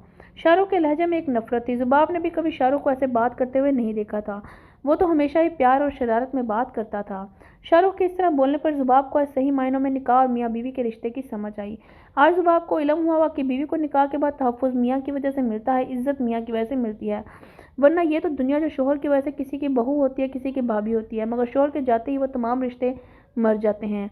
आज के बाद तुम यहाँ से मत जाना, अदरवाइज मैं जो थोड़ी बहुत तुम्हारी इज्जत करता हूँ वो भी नहीं करूँगा। शाहरुख ने बच्चों को अपार्टमेंट के अंदर छोड़ा और अपार्टमेंट के दरवाजे तक जाते हुए पलट कर बोला तो जुबाब ने भी हाँ में सर हिला दिया और अपार्टमेंट में कदम रख दिए। जुबाब के अंदर आते ही शाहरुख ने अपार्टमेंट का दरवाज़ा बंद कर दिया। उफ, शुक्र है आपने पकड़ लिया, वरना मेरी तो टांग वांग टूट जाती। अरे बिल्ली, मेरे होते हुए तुम्हें कुछ नहीं होगा। मेरी बिल्ली, एक घर बनाने में बहुत मेहनत करनी पड़ती है। वैसे ज़्यादा काम मैंने ही किया है, तुमने तो बस थोड़ा सा किया है। मोम, मुझे घर चाहिए ना कि मकान। घर में हर चीज़ अपने हाथों से सेट की जाती है, मकान की नहीं। जुबाब, मैं क्या सोच रहा हूँ, तुम्हारे स्कूल में एडमिशन करवा दूँ। अपार्टमेंट में दाखिल होते ही जुबाब को शामी के कहे हुए हर जुमले की बातगश सुनाई दी। शामिक, आपका हर लफ्ज़ सच, आपकी हर कई बात सही थी। मैं नादान थी जो आपकी बातों को आपके साथ अहमियत ना समझ सकी। शामिक, आप मुझे क्यों छोड़कर चले गए। जुबाब ने अपने रिसेप्शन वाले दिन की फुल साइज़ की तस्वीर के आगे खड़े होकर शामिक से बात की। शामिक, आप तो मुझे खरीद कर लाए थे ना, तो फिर मुझे क्यों इतने नाजों से रखा, क्यों मुझे इस दुनिया की हकीकतों के बारे में अनजान रखा, क्यों मुझे तलखियों से दूर रखा, क्यों मुझे अपने होने का एहसास दिलाया। जुबाब आज 4 दिन बाद शामिक की तस्वीर के आगे रोते हुए गिले कर रही थी। आप ना मुझे मारते, मुझ पर जुल्म करते, मेरे साथ बुरा सलूक करते ताकि मेरी आपसे नफरत बढ़ती, ताकि मैं आज आपके जाने पर खुश होती। जुबाब ने रोते हुए फ्रेम पर सर रख लिया था। मुझे आज जल्दी पहुंचना है। समीर गाड़ी में बैठा कब से मेरा इंतज़ार कर रहा है और इसे ज़्यादा वेट नहीं करवा सकता। तुम्हारे ड्राइवर के साथ स्कूल चले जाना, वापसी पर शायद मैं लेने आ जाऊं। जुबाब जब नाश्ते की मेज़ पर बढ़ी तो शामी के आखिरी जुमले इसे वैसे ही सुनाई दिए। इस वक्त तो जुबाब ने शुक्र का कलमा पढ़ा था, मगर अब शामी को इसी बात पर याद करके रोना शुरू हो गई। जुबाब को बाहर की दुनिया ना देखे हुए पूरे 2 साल हो गए थे। मोहित जो चंद दिन का था, अब पूरे 2 साल का हो गया था। 1 साल की हानिया पूरे 3 साल की हो गई थी और 1.5 साल की मेराई 4.5 साल की हो गई थी। बच्चे बड़े हो गए थे, शायद बाहर की दुनिया भी बदल गई हो, मगर एक जुबाब थी जिसकी ज़िंदगी इस दिन पर ही रुक गई थी जिस दिन इसे शामिक छोड़कर गया था। जुबाब सारा दिन बच्चों के कामों में लगी रहती, रात को शामिक को याद करती। इन 2 सालों में कोई एक दिन भी ऐसा नहीं आया था जब शामिक को याद करके जुबाब ना रोई हो। शामी की फैमिली ने जुबाब से हर तरह का ताल्लुक तोड़ लिया था। बस एक शाहरुख था जो महीने के आखिरी दिन में आता और सारा ज़रूरी सामान, किचन की ग्लोसरी से लेकर बच्चों और जुबाब के कपड़ों तक सब कुछ रख कर बगैर किसी हाल अहवाल पूछे वो चला जाता और ऐसा जाता कि फिर अगले महीने की आखिर में ही अपनी शक्ल दिखाता। मॉम, इस हानिया ने मेरी स्केच बुक फाड़ दिया, मुझे नहीं दें। हाँ, मिनाहिल अपनी फटी हुई स्केच बुक के साथ जुबाब के सामने खड़ी होकर हानिया की शिकायत करने लगी। मिनाहिल, सब बेटा, आप 2 दिन सब्र करके, 2 अंकल आएंगे ना तो आपकी स्केच बुक भी ला देंगे। जुबाब अपनी आंखों में नमी छुपा कर बोले, फिर प्यार से मिनाहिल को बहलाते हुए कहा, मोम, मैं कब स्कूल जाऊंगी। आप पिछले 1 साल से कह रहे हैं कि आप मुझे स्कूल भेजेंगी। देखें ना, मुझे काउंटिंग भी आ गई है, अल्फ़ाबेट्स भी आ गए हैं। मिनाहिल ने अपना अक्सर औकात में बोलने वाला सवाल एक बार फिर दोहराया। पिछले 1 साल से जुबाब शाहरुख के हर बार आने पर इसे मिनाहिल के स्कूल का बोलती, मगर वह हर बार साफ अल्फाज में इनकार कर देता। अरे अभी तो आपको इतने अच्छे से नहीं आता, जब आप अच्छे से सब कुछ लिखना जान जाओगे ना तो तब हम आपको स्कूल भेजेंगे। जुबाब ने मिनाहिल के सर पर प्यार से हाथ फेरा और हमेशा की तरह ही मान गई। अच्छा, आप अपने भैया के पास जाओ और हानिया को मेरी तरफ भेजो। मिनाहिल को मोहित के कमरे में भेजा और हानिया को अपनी तरफ बुलाने का बोला और फिर मिनट बाद हानिया अपनी गोल आंखों में मोटे मोटे आंसू लिए कमरे में आई।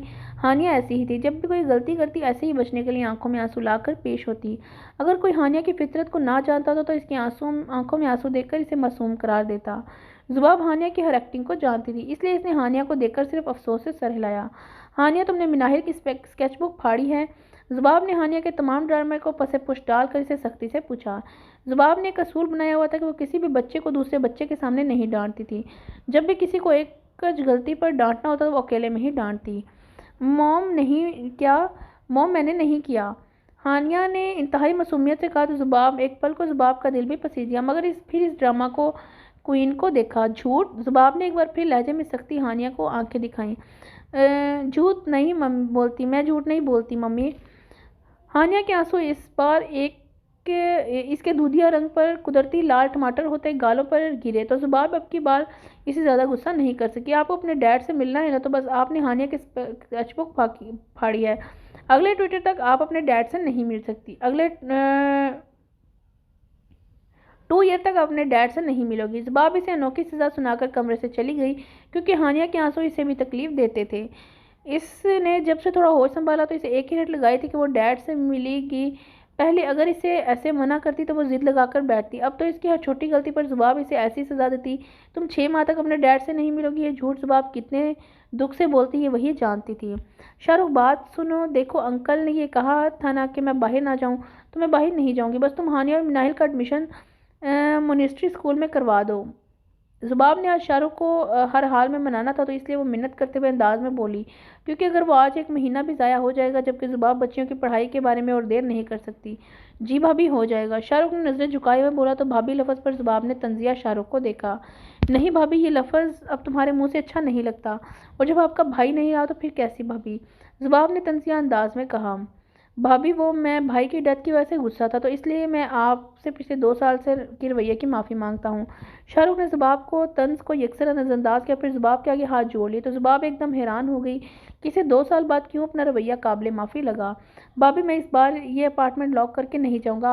आप आज से आज़ाद हो। आप जहाँ जाना चाहो जा सकती हो। आप पर किसी भी किस्म की पाबंदी नहीं। बस एक बार सब कुछ सही करने का मौका दे दें। शाहरुख ने ज़ुबाब को गुमसुम देखकर एक बार फिर माफ़ी मांगते हुए ज़ुबाब को हैरान कर दिया। तुम पूरी फैमिली ना बड़ी ही मक्कार हो। पहले भाई को 14 साल की लड़की पसंद करते हुए शर्म ना आई, फिर तुम्हारे बाप को अपने बेटे के लिए लड़की खरीदते हुए भी शर्म ना आई, और फिर जब तक भाई के साथ रिश्ता रहा इस वक्त तक इज्जत दी। जब भाई इस दुनिया से चला गया तो लाते मार कर अपने घर से रातों रात निकाल कर यहाँ इस कैद में रख दिया, और अब एक दिन अचानक माफ़ी मांगने आ गए। मुझे तुमसे पूरे ख़ानदान से नफरत है। मैं इस कैद खाने की आदी हो गई हूँ। मिस्टर शाहरुख शहराम कसूरी, अब मुझे और मेरे बच्चों को फ़र्क नहीं पड़ता कि आप इस अपार्टमेंट का दरवाज़ा खुला छोड़ें या फिर हमेशा के लिए बंद कर दें। मुझे फ़र्क नहीं पड़ता। ज़ुबाब ने अपनी पूरी 2 साल की बढ़ा साजिश शाहरुख पर निकाली, और फिर आंखों की नमी छुपाने के लिए चेहरा दूसरी तरफ कर लिया। बस तुम अब जा सकते हो। अगर हो सके तो सुबह आकर हानिया और विनाइल को एडमिशन के लिए ले जाना। इससे पहले कि शाहरुख कुछ और बोलता, ज़ुबाब ने हाथ उठाकर इसे चुप करवा दिया और अपनी बात करके बच्चों के कमरे में चली गई। शाहरुख ने ज़ुबाब के रवैये पर एक सर्द आह भरी और फिर अपार्टमेंट की चाबी लेकर वहाँ से चला गया। बच्चों को कमरे में आई तो ज़ुबाब के रुके हुए आंसू पहली बार बच्चों के सामने बह निकले। मॉम, आपको अंकल ने मारा है क्या? मिनाल के छोटे से जहन ने ज़ुबाब के इस तरह रोने पर जो नतीजा अखज़ किया, वो ज़ुबाब के पास आकर मासूम लहजे में बोले। मिनाल के बोलने पर ज़ुबाब होश में आई और अपने आंसू साफ किए। नहीं बेटा, वो ना किचन में काम करते हुए हाथ कट गया, तो वो मोम को दर्द हो रहा है, इसलिए मोम रो पड़ी। मिनाहिल को क्या इसके सामने झूठ बोलकर ज़ुबाब कमरे में चली गई और शामी को अपने कमरे में जाकर फूट फूट कर रोने लगी। आज शाहरुख के माखी मामले पर ज़ुबाब को वो रात फिर से याद है जब शाहरुख इसे ज़ख्मों से छोड़कर चला गया था। पेट और कमर पर शहराम कसूरी की लातों की ऐसी ज़रबें थी कि ज़ुबाब कई दिनों तक दर्द और तकलीफ़ में रही। 2 दिन तक इसे बुखार आ, मगर इस बुखार में भी बच्चों की देखभाल करती रही। ज़ुबाब जब 2 दिन बाद फ्रेश होने गई तो अपने जिस्म पर नील निशानात देखकर इसे अपने दर्द का एहसास हुआ कि क्यों इसके जिस्म के हिस्सों में दर्द हो रहा है। ज़ुबाब को ज़ख्मों की वजह से कई दिन तक चलने फिरने में तकलीफ़ हुई। इसे इन तकलीफ़ों में दिनों तकलीफ़दा दिनों में भी रुबाब और शामी की ही याद आई। इसके अलावा इसे इस दुनिया का कोई रिश्ता याद नहीं आया। मैं कैसे बताऊँ शामिक, मैंने कितना दर्द कितनी तकलीफ़ बर्दाश्त किया। मेरे जिस्म पर लगे ज़ख्म तो भर गए हैं, मगर मेरी रूह पर लगे ज़ख्म नहीं भरे, जो मुझे एक तकलीफ़ में एक कर्ब ने रखे हुए हैं। काश शामिक आप मुझे छोड़कर ना जाते, मुझे ये ज़ख्म ना सहने पड़ते, मुझे इस तकलीफ़ से ना गुजरना पड़ता। ज़ुबाब एक बार फिर अपने तसव्वुर में ही शामिक से गिले शिकवे किए और फिर मोहित के रोने की आवाज़ आई तो एक बार फिर अपने ज़ख्म दुख गम को पीछे करके मोहित के पास गई। शाहरुख, तुम इतने रूड तो नहीं थे, कुछ तो मेरी सिचुएशन का ही ख्याल कर लो। रियाना ने शाहरुख के गले में हार बांधते हुए कहा, जो कि शाहरुख के बच्चे की मां बनने वाली थी।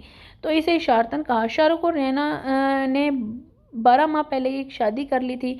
शादी तो धूमधाम से हुई, मगर इसमें ना तो ज़ुबाब थी और ना ही शामिक। रीनिया, तुम्हें मैंने कितनी बार कहा है जब मेरा मूड ऑफ हो तो मुझसे इस तरह की बातें मत किया करो। तुम मेरे मूड के साथ कब चलोगी? शाहरुख ने एक झटके से रीनिया का हाथ अपने आप से दूर किया, फिर सख्ती से रवैये से दूर करने का कहा। शाहरुख, तुम मेरे शोहर हो, मैं कोई तुम्हारी गर्लफ्रेंड नहीं हूँ कि तुम अपने मूड के मुताबिक मुझे चलाओ। मैं तुम्हारी वाइफ हूँ, मुझे हक है तुम्हारे करीब आने का। रीनिया भी गुस्से में धाड़ी तो शाहरुख पहले हैरान हुआ, फिर इसकी हालत देखकर सोफा से उठकर जाने के लिए चल पड़ा। कहाँ जा रहे हो? मुझसे बात करो। तुम जब भी अपनी इस सो कॉल्ड भाभी से मिलकर आते हो तो तुम्हारा मूड ऑफ होता है। वहाँ पर हर महीने करने क्या जाते हो? मुझे तो लगता है तुम्हारे भाभी का दिल तुम्हारे भाई से नहीं भरा जो तुम वहाँ इसका दिल बहलाने के लिए चाहते हो। अरे दिल भरेगा भी कैसे जिस शौहर शादी के 5वें हफ्ते में ही मर जाए। रीनिया की बात में तंज के साथ तोहमतें भी थी, जिसने घर से बाहर जाते ही शाहरुख के कदम रोक दिए। चटाख, तुम औरत जात इस काबिल ही नहीं होती कि तुमसे प्यार से बात की जाए। तुम्हारी इतनी औकात नहीं है कि तुम्हें किसी भी किस्म की क्लैरिफिकेशन दूं, समझी तुम? शाहरुख के थप्पड़ों की वजह से रीनिया सोफे पर गिर गई। शाहरुख ने सोफे पर झुक कर गुस्से में दहाड़ा तो रीनिया रोने लगी। मैं तुम्हें बुरी ही लगूंगी, तुम्हारे लिए मैंने अपने माँ बाप छोड़े, अपना मजहब तक तब्दील किया, और तुम मुझे मारते हो।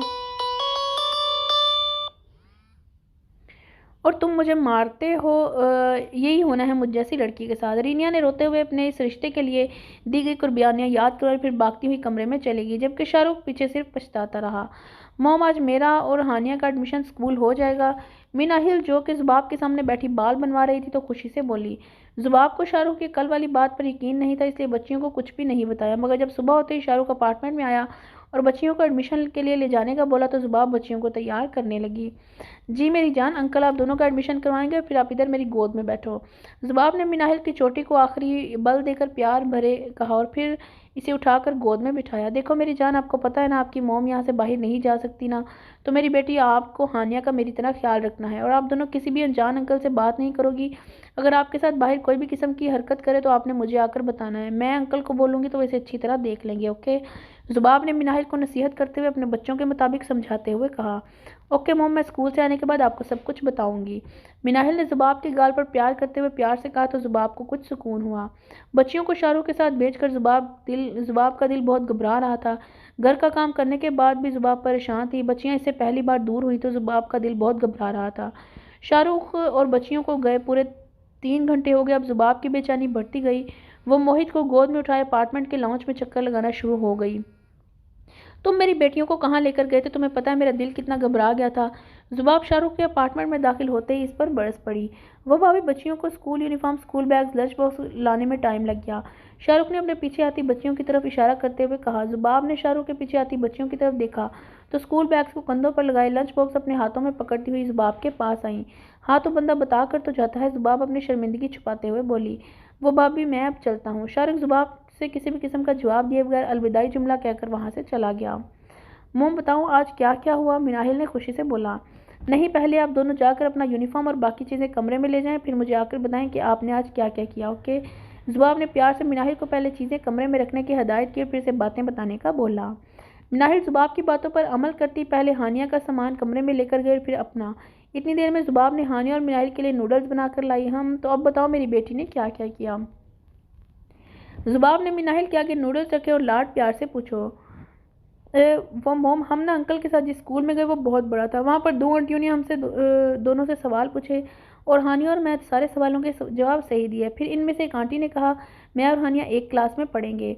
मिनाहिल ने बच्चों जैसे अंदाज में जुबाब को सब कुछ बता दिया। हानिया तो वहाँ पर बैठी नूडल से इंसाफ कर रही थी। ओके कोई बात नहीं, जुबाब ने मिनाहिल को प्यार करते हुए कहा, मगर इसे इस बात का अफसोस था कि मिनाहिल हानिया से बड़ी थी, मगर इसे हानिया की क्लास में पढ़ना पड़ेगा। जुबाब के दिल में एक वसवसा बैठ गया कि कहीं मिनाहिल बड़ी होकर गिला ना करे। ओके अभी आप दोनों जाओ कमरे में, मगर ध्यान से मोहित सोया हुआ इसे मत उठा देना। जुबाब ने दोनों के नूडल्स बाउल खाली देखे तो इन्हें कमरे में जाने का बोला, फिर साथ ही मोहित को ना जगाने की हदायत की।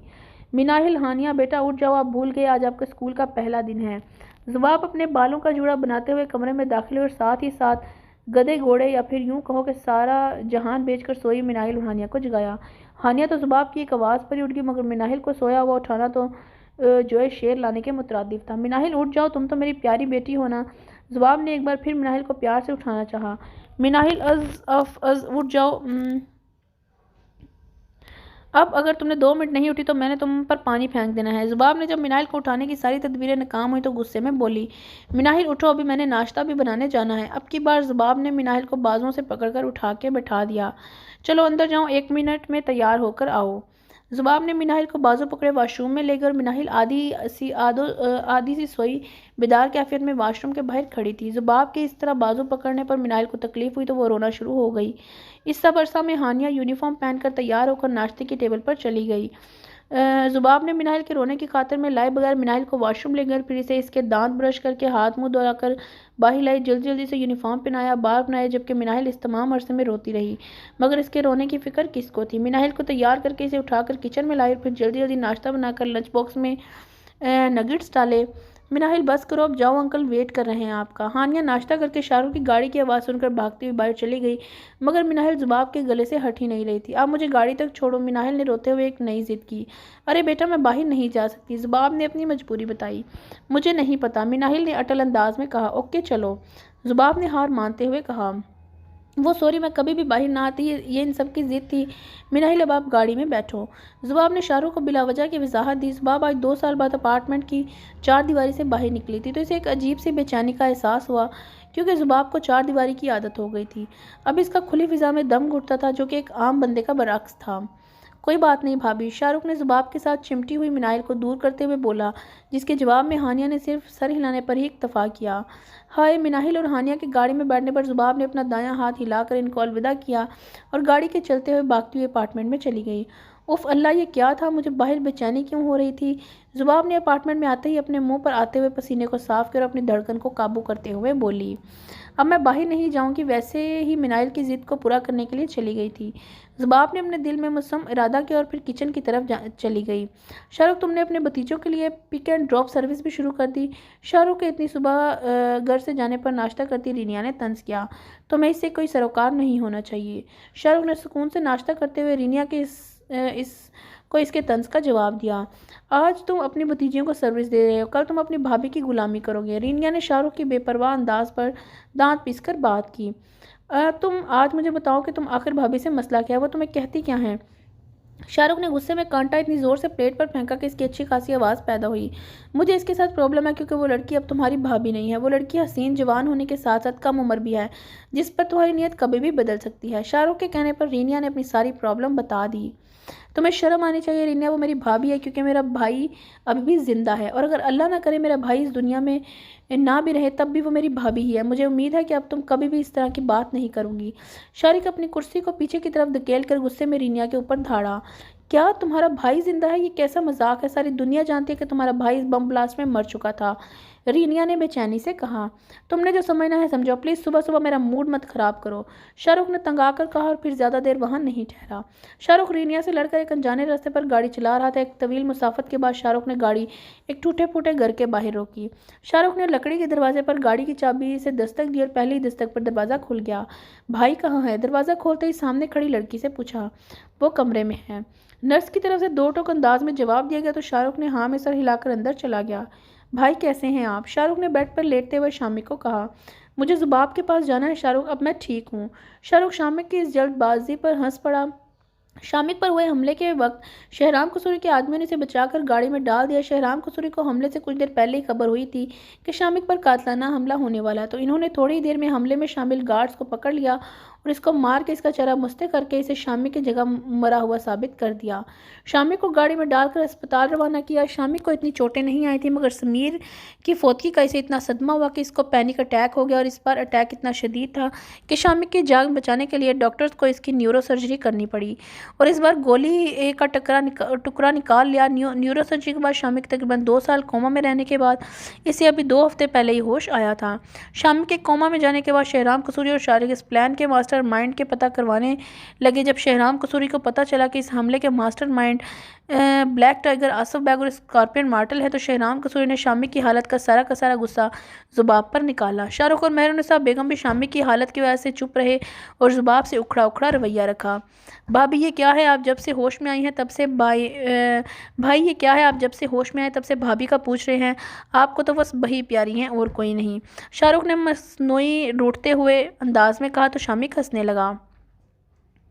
शाहरुख तुमसे तो रोज़ मुलाकात होती है और मॉम डैड से भी 2 हफ्तों में 3 बार मिल चुका हूँ।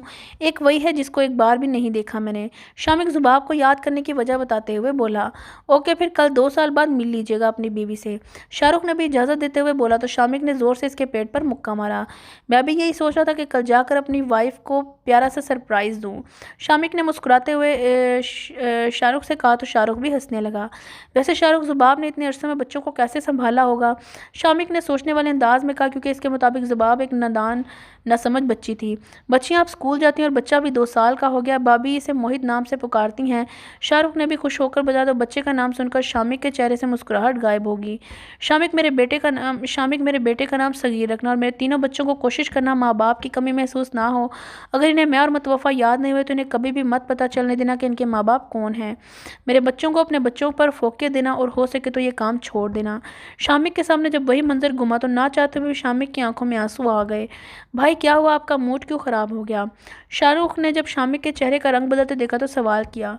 नहीं कुछ नहीं, शामिक ने शाहरुख से अपना गम छुपाते हुए कहा। अच्छा भाई फिर कर मिलते हैं और डैड वाली बात याद रखिएगा कि दुनिया के सामने शामिक शहराम कसूरी 9 साल पहले मरा था। 2 साल पहले मरा था और 2 साल पहले इंडियन टाइपन भी तो बाहर निकलेंगे तो ज़रा एहतियात के साथ। शाहरुख ने शहराम कसूरी को हिदायत याद करवाते हुए कहा तो शामिक ने सर नफ़ी में हिला दिया और इसे मानने से इनकार किया। मोहित बेटा ये मिनाहिल के कलर्स हैं, आप इसे छोड़ो। जुबाब ने मोहित के हाथ से कलर्स खींचे जो कापी पर कलर्स नहीं कर रहा था मगर मुंह में डालकर ख़राब ज़रूर कर रहा था। मोहित आप मुझे कितना तंग करते हो। कलर्स लेने पर मोहित ने गला फाड़ कर रोना शुरू किया तो जुबाब तंग आकर बोली, हानिया मिनाहिल बच्चे आप लोग भी अपने कमरे में जाओ, होमवर्क कर लो, यहाँ पर तो आप को ऐसे ही तंग करेगा। जुबाब ने मिनाहिल और हानिया को सर झुकाए कलर बुक पर कलर्स कर रही थी। जुबाब के कहने पर दोनों अपना बैग उठाकर चली गई। उफ मोहित इतना रोना, इतने आंसू कहाँ से लाती हो? अच्छा चलो ये गाड़ी लो, अपने खिलौनों से खेलो। जुबाब मोहित को चुप करवाते हुए लाड से बोली और फिर झुककर छोटी सी बच्चों की गाड़ी इसके हाथ में दे दी। गाड़ी हाथ में आते ही मोहित चुप हो गया। चलो मोहित आप यहाँ बैठकर खिलौनों से खेलो, तब तक आपकी मोम आपके लिए यमी सा खाना बना लेगी। सुबाब ने अपनी कमर के साथ चिमटे हुए मोहित को ज़मीन पर बिठाया और फिर छोटे से गोल मटोल से मोहित को समझाते हुए कमरे से जाने लगी तो मोहित ने रोना शुरू कर दिया। आप कुछ देर ज़मीन पर भी बैठ जाओ मोहित, मैं क्या सारी उम्र आपको अपनी कमर के साथ लगाए फिरूंगी। मोहित के इस तरह रोने पर जुबाब ने गुस्से में कहा, क्योंकि जब मोहित सो के उठता था तब तक फिर से नहीं सो जाता, तब तक वो जुबाब की कमर के साथ ही चिमटा हुआ रहता। चले मेरे शहजादे, अब आप किचन में भी मेरे साथ चलें। जुबाब मोहित को रोता हुआ नहीं देख सकती, इसने मोहित को उठाकर अपनी कमर के साथ लगा लिया। किचन में जाते इसने मोहित को खिलौने देकर किचन में रखी छोटी सी मेज़ पर बिठाया और अल्लाह का शुक्र किया कि वो शरीफ बच्चों की तरह बैठकर खेलने भी लगा। हानिया मिनाहिल आ जाओ, खाना लगा लिया है। जुबाब ने किचन में ही हानिया और मिनाहिल को हाँक लगाई। वो अगले 5 मिनट बाद खाने की मेज़ पर मौजूद थीं। जुबाब ने इनके प्लेटों में खाना डाला और फिर अपनी गोद में बैठे मोहित को खाना खिलाने लगी। खाने के बाद मिनाहिल और हानिया अपने कमरे में चली गई तो जुबाब मोहित को अपने कमरे में सुलाकर इन दोनों के कमरे में चली गई। हम तो आज किसी ने मुझे बताया नहीं कि इन्होंने स्कूल में क्या कुछ किया। जुबाब मिनाहिल और हानिया के दरमियान में सोती हुई बोली, मोम आज आपको पता है अंकल के साथ एक और अंकल भी थे जिन्होंने हमें चॉकलेट्स भी दी और कहा आपकी मोम बहुत प्यारी हैं ना, मैं इनसे मिलूंगा। जुबाब के कहने की देर थी। मिनाहिल ने अपने बचपने में सब कुछ जुबाब को बता दिया तो जुबाब को इस बात पर गुस्सा आने लगा कि एक शख्स ने शाहरुख के सामने इसकी ज़ात के बारे में इतनी घटिया बात की और वो खामोश रहा। मिनाहिल और हानिया बेटा, मैंने आपको मना किया था ना कि किसी भी स्ट्रेंज अंकल से आपने कुछ नहीं लेना। जुबाब ने दोनों को सख्ती से कहा। मोम मैंने नहीं ली, हानिया ने पहले ली। मिनाहिल ने अपना दफा किया। मोम नहीं, वो तो अंकल ने कहा कि वो मेरे डैड हैं। मोम मैंने नहीं ली, वो तो अंकल ने कहा वो मेरे डैड हैं। इसके हानिया ने अंकल से चॉकलेट ले ली और फिर मैंने भी ले ली। हानिया की बात मुकम्मल नहीं हुई थी कि मिनाहिल ने इसका जुमला मुकम्मल करके बात को ख़त्म किया। आपके डैड अल्लाह के पास हैं और कोई भी आपका डैड नहीं है, समझिए आप दोनों। जुबाब ने मिनाहिल और हानिया को चुप कराया फिर ने सुलाकर कमरे की लाइट ऑफ करके अपने कमरे में चली गई। रात के 2 बजे का वक्त था जब अपार्टमेंट का दरवाज़ा खुला और शामिक दबे पांव अपार्टमेंट में दाखिल हुआ तो अपार्टमेंट के लाउंज में एक बल्ब रोशन होने की वजह से इसे सामने दीवार पर लगी अपनी रिसेप्शन की फुल साइज़ की तस्वीर नजर आई। मेरी बिल्ली मुझे भूली नहीं है, शामिक ने तस्वीर पर हाथ फेरते हुए मुस्कुराकर बोला। कमरे की तरफ जब बढ़ा तो लॉक घुमाने से महसूस हुआ कि दरवाज़ा लॉक था। तो फिर शामिक ने अपार्टमेंट की चाबी के साथ लगी कमरों की चाबियों को लाकर डालकर चेक किया। एक चाबी से कमरे का लॉक खुल गया। फिर शामिक हल्का सा मुस्कुराते हुए कमरे में दाखिल हुआ मगर जल्द ही इसकी मुस्कुराहट सिमट गई क्योंकि जुबाब मोहित को गले से लगाकर सोई हुई थी। शामिक ने जुबाब के हिसार में मोहित को निकाला और फिर इसे उठाकर बच्चियों के कमरे की तरफ बढ़ गया। बच्चियों का कमरा लॉक नहीं था जिस वजह से शामिक ने आसानी से मोहित को बच्चियों के दरमियान में डाला। फिर बड़ी एहतियात से बाहर आया और जानलेवा चेहरे पर सजाए अपने और जुबाब वाले कमरे की तरफ चल पड़ा। शामिक ने बेड पर बैठकर सबसे पहले अपने पाँव के जूतों से आज़ादी दी और फिर हमेशा की आदत से मजबूर होकर जुबाब के बालों से क्लिप निकाला। और जुबाब, जो हमेशा से ही नींद की पक्की, क्लिप निकालने पर नहीं उठी। तो फिर शामिक ने सुकून से बेड पर लेटा और अपने मखसूस अंदाज में जुबाब को अपने हिसार में लिया। जुबाब अपने पेट पर किसी का लम्स महसूस करते ही बिजली की तेज़ी से इसने आंखें खोली। कैसी है मेरी बिल्ली? शामिक ने जुबाब की आंखें खोली महसूस कर दिया था तो जुबाब ने कान में सरगोशी करते हुए बोला। जुबाब जब मुकम्मल तौर पर नींद के गलबे से बाहर आई तो इसने अपने गिर शामिक की मखसूस ब्रांडेड परफ्यूम को महसूस किया। लेकिन जब शामिक ने इसके कान में सरगोशी की तो जुबाब की हालत ऐसी थी कि काटो तो बदन में खून का कतरा भी ना मिले। शामिक, जुबाब के गले में मुश्किल से बस शामिक ही निकला। फिर शामिक के मरा हुआ सोचकर जुबाब ने शामिक के हसार को 1 मिनट में तोड़ा। खुद लाइट ऑन करके स्विच बोर्ड की तरफ बढ़ी। जुबाब ने स्विच बोर्ड के सारे बटन ऑन कर दिए जिससे कमरा सारा रोशन हो गया। अरे जुबाब, ये सब क्या है? मैं हूँ शामिक, तुम्हारा शोहर। जुबाब को यूँ खुद से डरते हुए देखकर शामिक ने जुबाब की कलाई पकड़कर इसे अपनी तरफ किया और फिर से यकीन दहानी करवाई। शामिक, अब की बार जुबाब ने जब शामिक को रोशनी में अपने सामने खड़ा हुआ देखा तो शामिक बोलकर बेहोश हो गई। ओ तेरी, किसी आम लड़की का शोहर इतने अरसे बाद वापस आया तो वो गले लगती है, प्यार से इसका वेलकम करती है, मगर एक मेरी बीवी है जो मुझे देखते ही बेहोश हो गई। शामिक ने अपनी बाहों में गिरी जुबाब को देखकर अफसोस से बोला और फिर जुबाब को बाजों में उठाकर बेड पर आराम से लिटाया। मोम, इन्हें देखें, हमारे डैड वापस आ गए। सुबह जुबाब की आंख मिनाहिल के जगाने पर खुली तो मिनाहिल की पूरी बात सुन नहीं पाई थी। जुबाब जब होश में आई तो रात का मंजर याद करके कमरे में नजरें घुमाने लगी तो इसे बेड की दाएं जानिब मिनाहिल बैठी नजर आई। हाय जान, कैसी हो? और आप दोनों स्कूल जाओ, स्कूल के लिए तैयार हो? जुबाब अभी हालात समझने की कोशिश कर रही थी कि शामिक हाथ में कॉफ़ी का मग लिए चहकता कमरे में दाखिल हुआ। डैड आपके साथ आज रहेंगे अगर आप भी कहीं चले गए तो। मिनाहिल बेड पर खड़ी होकर बोली। अरे मैं कहीं नहीं जा रहा, अब हमेशा आपके साथ यहीं रहूँगा, आप लोग बेफिक्र हो जाओ। शामिक ने दोनों बच्चियों को यकीन दहानी कराते हुए कहा। शामिक भी बच्चियों के साथ कुछ टाइम स्पेंड करना चाह रहा था मगर इसे पहले जुबाब को अपने होने का एहसास दिलाना था। अरे बिल्ली, जाओ बच्चियों और मेरे लिए नाश्ता बनाओ। शामिक ने बच्चियों के जाने के बाद गुमसुम बैठी हुई जुबाब को होश में लाने के लिए हुक्म देते हुए कहा। है क्या करूं? जुबाब ने खोए हुए अंदाज में शामिक से इस्तफसार किया। नाश्ता बनाओ बच्चों के लिए। शामिक कॉफ़ी का घूंट भरकर कहा। जाती हूँ। जुबाब की गुमसुम आवाज़ निकली। जुबाब को समझ नहीं आ रहा था कि हकीकत क्या है। अगर वो 2 साल तक हकीकत में रही थी तो ये क्या था, और अगर ख्वाब थे तो इसकी आंख क्यों नहीं खुल रही? जुबाब, देख कर काम करो, अभी तुम्हारा हाथ जल जाता। जुबाब ने शामिक की आवाज़ पर फ्राई पैन के करीब रखा हुआ हाथ एकदम से पीछे किया। जुबाब अपनी सोचों में गुम थी कि इसे पता ही नहीं चला कि वो गर्म फ्राई पैन में अंडे का मिक्सचर डालने की बजाय अपना खाली हाथ इसके ऊपर रखने वाली थी। ध्यान कहाँ है तुम्हारा? काम ध्यान से करो। शामिक ने मुस्कुराहट को छुपाकर जुबाब से बात की। शामिक को जुबाब की अड़ी अड़ी रंगत मज़ा दे रही थी। उड़ी उड़ी रंगत मज़ा दे रही थी। शामिक अपने आप को संजीदा रख रहा था और ऐसे बर्ताव कर रहा था जैसे वो कहीं गया ही ना हो, वो हमेशा से इनके साथ ही हो। वो मेरे सर में दर्द हो रहा है। शामिक को सामने देखकर जुबाब ने घबरा कर कहा। अच्छा तो ये बात है, तुम जाओ आराम करो, बच्चियों को मैं स्कूल के लिए तैयार कर दूंगा। मोहित तो वैसे भी सोया हुआ है। जुबाब की बात पर शामिक ने जुबाब को हाथ से पकड़कर किचन से निकाल लिया। अरे तुम अभी तक यहीं हो? भाई जाओ कमरे में आराम करो, मैं संभाल लूँगा सब कुछ। शामिक ने जब जुबाब को वहीं खड़े देखा तो उसे किचन से निकालने के लिए ज़बरदस्ती करने लगा और जुबाब को ज़बरदस्ती ही किचन से निकाल लिया। जुबाब किचन से निकल सीधा अपने कमरे में आई और तेज़ी से जाकर आईने के सामने खड़ी होगी। क्या सच है और क्या झूठ है? क्या हकीकत है और क्या सिराब? अगर शामिक जिंदा है तो फिर गुज़श्ता 2 सालों में कहाँ थे? अगर मर गए तो फिर वापस कैसे आ गए? जुबाब ने खोए खोए लहजे में आईने में खुद को देखकर मुखातिब हुई। इसका मतलब शामिक जिंदा थे और ये बात शामिक की फैमिली को पहले से पता थी, तो फिर मुझे 2 साल किस बात की सज़ा देते रहे? मुझसे शामिक को दूर रखा और शामिक भी तो जानबूझकर मुझे धोखा देते रहे। मुझे अजियत देकर शामिक समेत सबको मज़ा आता रहा, मुझे दर्द में रखकर सुकून हासिल कर रहे थे। अब शामिक वापस आ गए, मेरे लिए नहीं अपने मफाद के लिए। मैं अपने साथ और इस ख़ानदान को खेलने नहीं दूंगी। मुझे खिलौना बनाकर रखा और मैं कोई खिलौना हूँ क्या? जब चाहेंगे मेरी ज़िंदगी में शामिल हो जाएंगे और जब चाहेंगे छोड़कर चले जाएंगे, बस और नहीं। अब मैं इनके खेल को समझ गई हूँ, अब मैं इस खेल का हिस्सा नहीं बनूंगी। बस बहुत हो गया इनका ये तमाशा। जुबाब को समझ नहीं आ रहा था कि शामिक को यूँ अचानक आमद पर किस अंदाज में रद्द-ए-अमल करे। बस जो अपने दिमाग में सोच कर वो सोच लिया और इसके मुताबिक ही रद्द-ए-अमल करने का सोच लिया। जुबाब, क्या सोच रही हो? जब से आया हूँ गुमसुम हो, मेरे वापस आने की खुशी नहीं हुई। शामिक जो बच्चियों को स्कूल भेजकर जुबाब से बात करने कमरे में में आया था इसने ज़ुबाब के पास बैठते हुए अपनी सोचों में गुमसुम ज़ुबाब से नरमी से बात की। ऐसा तो नहीं है। ज़ुबाब ने ज़बरदस्ती मुस्कुराकर बात की। अच्छा तो तुमने मुझसे पूछा नहीं कि इतने अरसे कहाँ था? शामिक ने ज़ुबाब के साथ हल्के से बात की। मैंने ज़रूरत ही नहीं समझी। ज़ुबाब ने इस बार रूखे हुए अंदाज में कहा। ज़ुबाब ये किस अंदाज में मुझसे बात कर रही हो? सीधे से बात करो वरना मैं वापस चला जाऊँगा। शामिक ज़ुबाब रूखे पीके अंदाज में बात करने पर तंग हो गया था, तो इसलिए सख्ती से बात की, फिर आखिर में धमकी भी दे दी। बात कर रही हूँ और कैसे करूँ? ज़ुबाब ने लहजे में थोड़ा सा नरम लाते हुए बात की। एक तो वो जो आज भी ज़ुबाब के गुस्से से डरती थी, दूसरा शामी के वापस जाने की धमकी ने इसे अपने लहजा नरम करने पर महसूस किया। जो भी हो वो शामी को एक बार फिर खोना नहीं चाहती थी।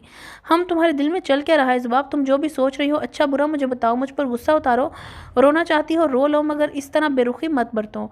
शामी को ज़ुबाब के लहजे में वो अपनायत नहीं मिल रही थी जो पहले कभी हुआ करती थी, इसलिए शामिक ने सीधे सीधे बात की, उठकर ज़ुबाब के सामने खड़ा हो गया। जो भी था, शामिक ज़ुबाब का इस तरह का अंदाज बर्दाश्त नहीं कर पा रहा था। इतनी बेरुखी, इतनी बेइतनाई, इतना रूखा लहजा शामिक बर्दाश्त भी कैसे करता, जबकि शामिक के दो टोक अंदाज करने पर ज़ुबाब दंग रह गई।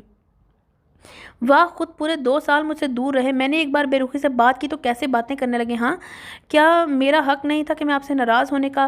क्या मैं आपसे इस लहजे में बात नहीं कर सकती जो मैं पूरे 2 साल बर्दाश्त किया? ज़ुबाब अपनी बात करते करते रोना शुरू हो गई। ज़ुबाब, मुझे तुम्हारे इस तरह लहजे की आदत नहीं, मुझसे बर्दाश्त नहीं हो रहा। मैं कोमा से तो बाहर आ गया हूँ, मगर तुम्हारे बात करने के अंदाज से मुझे लगता है मुझे सारी उम्र कोमा में ही रहना चाहिए था। ज़ुबाब के रोने पर शामिक ने भी अपना लहजा नरम किया और फिर थके हुए अंदाज में बोला तो ज़ुबाब, जो इस सब कुछ साजिश और पता नहीं क्या क्या समझ बैठी थी, वो चौंक गई। आप ऐसी बातें तो ना करें प्लीज़, मैंने इन 2 सालों में आपको कितना याद किया, आप इतने दिनों बाद आए और फिर ऐसी बातें कर रहे हो। ज़ुबाब ने रोंदी हुई आवाज़ में शामिक से बात की और शामिक के लिए अब ज़्यादा संजीदा रहना मुश्किल हो गया, क्योंकि इस बिल्ली की वापस अपनी टोन में आ गई थी। अच्छा गले तो लगो, इतने दिनों बाद वापस आया हूँ, अच्छे से वेलकम करो। शामिक के अंदाज में शौक़ी थी और जानबूझकर इसने अच्छे को लंबा किया। शामिक, ज़ुबाब ने बेदहानी में शामिक को नाम से पुकारा। अरे वाह, तुमने मुझे नाम से बुलाया है? शामिक ने खुश होकर कहा। मैंने कब लिया? ज़ुबाब ने आंखें मटकार कर बोली और साफ मुनकिर हो गई। तौबा झूठी लड़की, तुम तो मेरे पीछे झूठ बोलना भी शुरू कर दिया। शामिक जानबूझकर ज़ुबाब की झिझक दूर करने की कोशिश कर रहा था। आप मुझसे इतने अरसे बाद लड़ने आए हैं क्या? ज़ुबाब रोना छोड़कर अपने मैदान में शामिक के सामने करने आ गई। इससे पहले कि शामिक कुछ बोलता, मोहित ने रोना शुरू कर दिया और ज़ुबाब बगैर शामिक की बात सुने वहाँ से चली गई। ज़ुबाब, ये क्या तुम्हारी कमर के साथ ही चिमटा रहता है? शामिक ने मोहित को यूँ ज़ुबाब के साथ सारा दिन चिमटा हुआ देखा तो बोले बिना ना रह सका। हाँ जी, ये तो शायद सारी ज़िंदगी मेरे साथ ही रहेगा, 1 मिनट भी मेरी जान नहीं छोड़ता। ज़ुबाब ने किचन में मोहित को कमर से लगाए खाना बनाते हुए कहा। अरे ये क्या बात हुई, अभी सारी उम्र तुम्हारे साथ चिमटा रहेगा तो मुझे तो मौका ही नहीं मिलेगा। शामिक ने मोहित से जेलस होकर हर लफ्ज़ चबा चबा कर कहा। अरे आपको किस चीज़ का मौका चाहिए? ज़ुबाब ने शामिक की बात को मायनी मफ़हूम को ना समझते हुए बरजस्तगी से बोला। मेरे कहने का मतलब है कि मुझे भी मौका मिलना चाहिए कि मैं तुम्हें बताऊं कि 2 साल कहाँ था। शामिक को बहाना समझ ही नहीं आ रहा था तो मुंह में जो आया बोल दिया। अच्छा, वो तो आप इसके सामने भी कर सकते हो, भला ही मासूम आपको क्या कहेगा? ज़ुबाब ने शामिक को काम करते ही जवाब दिया। ये देखे बगैर कि मोहित इसके साथ यूँ चिमटा देखकर क्या महसूस कर रहा होगा। नहीं, ज़रा संजीदा बात है तो इसलिए मैं कह रहा था। शामिक ने अपना सर झुकाते हुए बोला। अच्छा 1 मिनट सब्र, मैं खाना बना लूँ फिर बात करूँगी। ज़ुबाब ने मसरूफ़ अंदाज में ही शामिक जल भुन गया। इसे या तो कमरे में छोड़ो या फिर इसे सुला दो, मुझे अकेले में तुमसे बात करनी, जो तुम्हारा गार्ड है ना, मुझे एक आंख नहीं भाया। शामिक ने तंग आकर आखिर में अपनी जलन और जेलसी बता दी, फिर तन-फन करता किचन से चला गया। जब से मोहित उठा था ज़ुबाब की कमर से चिमटा हुआ था। शामिक भला कैसे बर्दाश्त करता कि कोई भी वो छोटा सा बच्चा, कोई भी उसकी बिल्ली को छुए, चाहे वो छोटा सा बच्चा ही क्यों ना हो। वो कैसे इसकी बीवी के साथ चिमट सकता है? ज़ुबाब तो शामिक के रवैये पर हैरान होती जा रही थी। तो वह छोटे से बच्चे से जेलसी हद होती है वैसे। ज़ुबाब शामिक से के इस तरह जलने पर तनफन करती मुस्कुराने लगी। अब बोले, मुझसे क्या बात करनी है? ज़ुबाब थकी हारी रात को कमरे में आई तो बेड पर लेटते हुए शामिक के पास बैठते हुए बोली।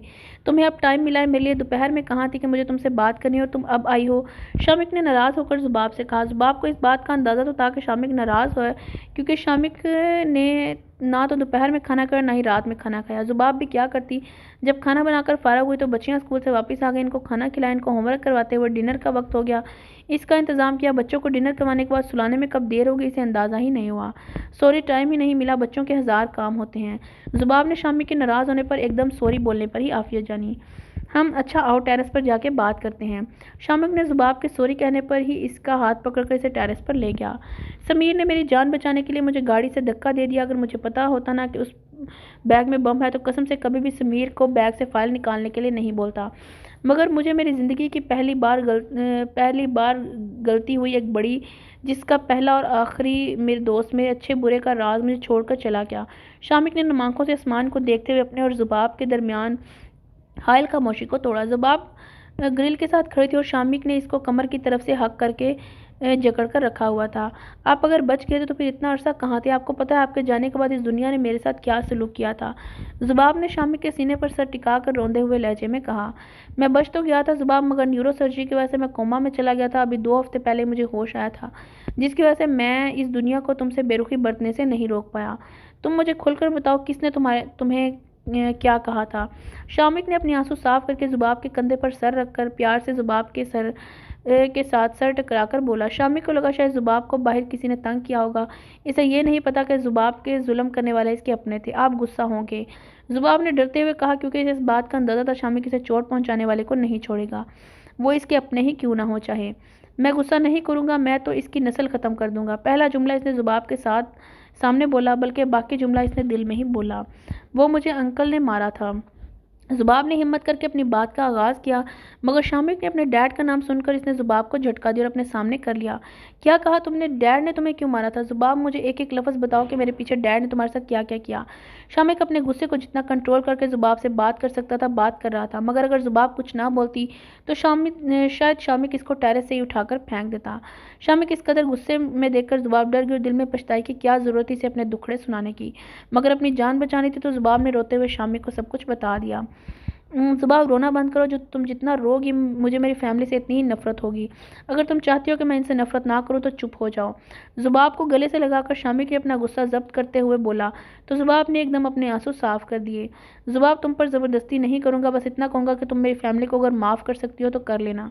शामिक ने जुबाब के सर पर बोसा देकर बुझे हुए दिल से कहा। तो जुबाब ने शामिक का इस तरह बुझा हुआ चेहरा बुरा लगा। मैंने सबको माफ़ किया, बस अब अपना मूड सही करें। जुबाब शामिक को गले लगाकर अपने मखसूस अंदाज में बोली, जिस पर शामिक ने सिर्फ हल्की सी मुस्कुराहट दी। I love you. शामिक जुबाब को गले लगाए आंखें बंद किए खामोशी से इसकी खुशबू महसूस कर रहा था। जब जुबाब की आवाज़ पर इसने एक झटके से आंखें खोल दी। क्या कहा तुमने? शामिक ने हैरत में जुबाब से सवाल किया, तो बजाय इसकी कि वो जवाब देती जुबाब भागकर कमरे से चली गई। अरे जुबाब, पहले मुझे जवाब दो, मुझे तुमसे तुम मुझसे प्यार करती हो? शामिक तो जुबाब के इजहार करने पर ही बौखला गया था। इसे समझ ही नहीं आ रही थी कि वो कैसे और क्या कहे। मम्मी ने कब बोला, क्या क्या बोला? जुबाब ने शामिक की लो देती नज़रों से कंफ्यूज होते हुए अटकते हुए बोली, और फिर सही हुई बेडशीट फिर से सही की और मोहित को अपने पास करके कंबल ओढ़कर सो गई। झूठ मत बोलो जुबाब, और ये क्या तुमने मोहित को फिर से अपने पास सुला दिया? जुबाब के साफ झूठ बोलने पर शामिक भी बेड की तरफ बढ़ा, मगर वहाँ मोहित को देखकर चिढ़ गया। अरे बच्चा है, अब आपको क्या कह रहा है? वैसे भी तो रात को डर जाता है। जुबाब ने शामिक को पहले कायल करने लगे, फिर अपने पास सुलाने की वजह भी बताई। अच्छा ना, फिर आज के लिए बच्चियों के कमरे में सुला दो, कल इसका भी बंदोबस्त कर दूंगा। शामिक मसलत से काम लेते हुए बोला, मैं तो सो रही हूँ, आगे आप जाने आपका बेटा जाने। जुबाब ने अपना दामन झाड़ते हुए बोला और अपने बालों को क्लिप में बांधकर सो गई, ये जाने बगैर कि शामिक इसकी बात को कुछ ज़्यादा ही सीरियस ले लिया। शामिक ने जुबाब के सोने पर मोहित को इसकी गोद में से निकालकर बच्चियों के कमरे में छोड़कर वापस कमरे में आया और कमरा लॉक करके सीधा बेड पर आ गया। शामिक ने जुबाब के बाल से क्लिप से आज़ाद करवाया, फिर इसे अपने आसार में लेकर इसे अपने होने का एहसास दिलाया। जुबाब, बच्चियों को जल्दी नाश्ता कराओ, आज मैं इन्हें स्कूल के छोड़ने जाऊंगा। शामिक ने किचन में आते हुए जुबाब को बगैर किसी तासुर के बोला। बच्चियों को तो शामिक के बाद जुबाब ने कुछ बोला चाहा, मगर शामिक ने संजीदा चेहरा देखकर चुप हो गई। डैड, क्या आप हमें रोज़ स्कूल छोड़ने जाएंगे? मिनाहिल ने पाँव हिलाते हुए मुंह में अंडा डाला और फिर चहकते हुए बोली, जी डैड की जान, जब तक हम यहाँ रहेंगे मैं रोज़ तुम्हें स्कूल छोड़ने जाऊँगा। शामिक मिनाहिल के फूले हुए गालों को प्यार से खींचते हुए बोला, जब तक से आपका क्या मतलब है? जुबाब ने टोस्टर से डबल रोटी के पीस निकालते हुए जुबाब ने बोला, हम यहाँ से कहीं और शिफ्ट हो रहे हैं। शामिक ने जुबाब को बगैर देखे कांटे से अंडे के एक पीस को मुंह में डालते हुए कहा, मैं वापस पेरिस नहीं जाऊंगी और ना ही मैं कभी मोनाको में आपका वो घर पर जाऊंगी, बल्कि मैं इस अपार्टमेंट को छोड़कर कहीं नहीं जाऊंगी। जुबाब ने अपना गुस्सा दिखाने के लिए अपनी कुर्सी को जोर से घसीटते हुए बोला। तो जुबाब के इस तरह करने पर शामिक हल्का सा मुस्कुराया। हम ना तो पेरिस जा रहे हैं और ना ही हम लोग मराकश शिफ्ट हो रहे हैं और फिर वहाँ से हमेशा के लिए कहीं ऐसी जगह पर शिफ्ट होंगे जहाँ हम सब लोग अच्छी खुशहाल ज़िंदगी गुजार सकें। शामिक ने अपने हाथ से कांटे चम्मच प्लेट में रखकर सुकून से ज़ुबाब को आने वाली ज़िंदगी के बारे में बताया। ज़ुबाब बच्चियों के सामने बहस नहीं करना चाहती थी, इसलिए फ़िलहाल चुप हो गई, मगर इस मामले पर वो शामिक से अच्छी खासी बहस के मूड में थी। शाहरुख, गाड़ी की चाबी दो और आज के बाद मेरे अपार्टमेंट की तरफ रुख मत करना।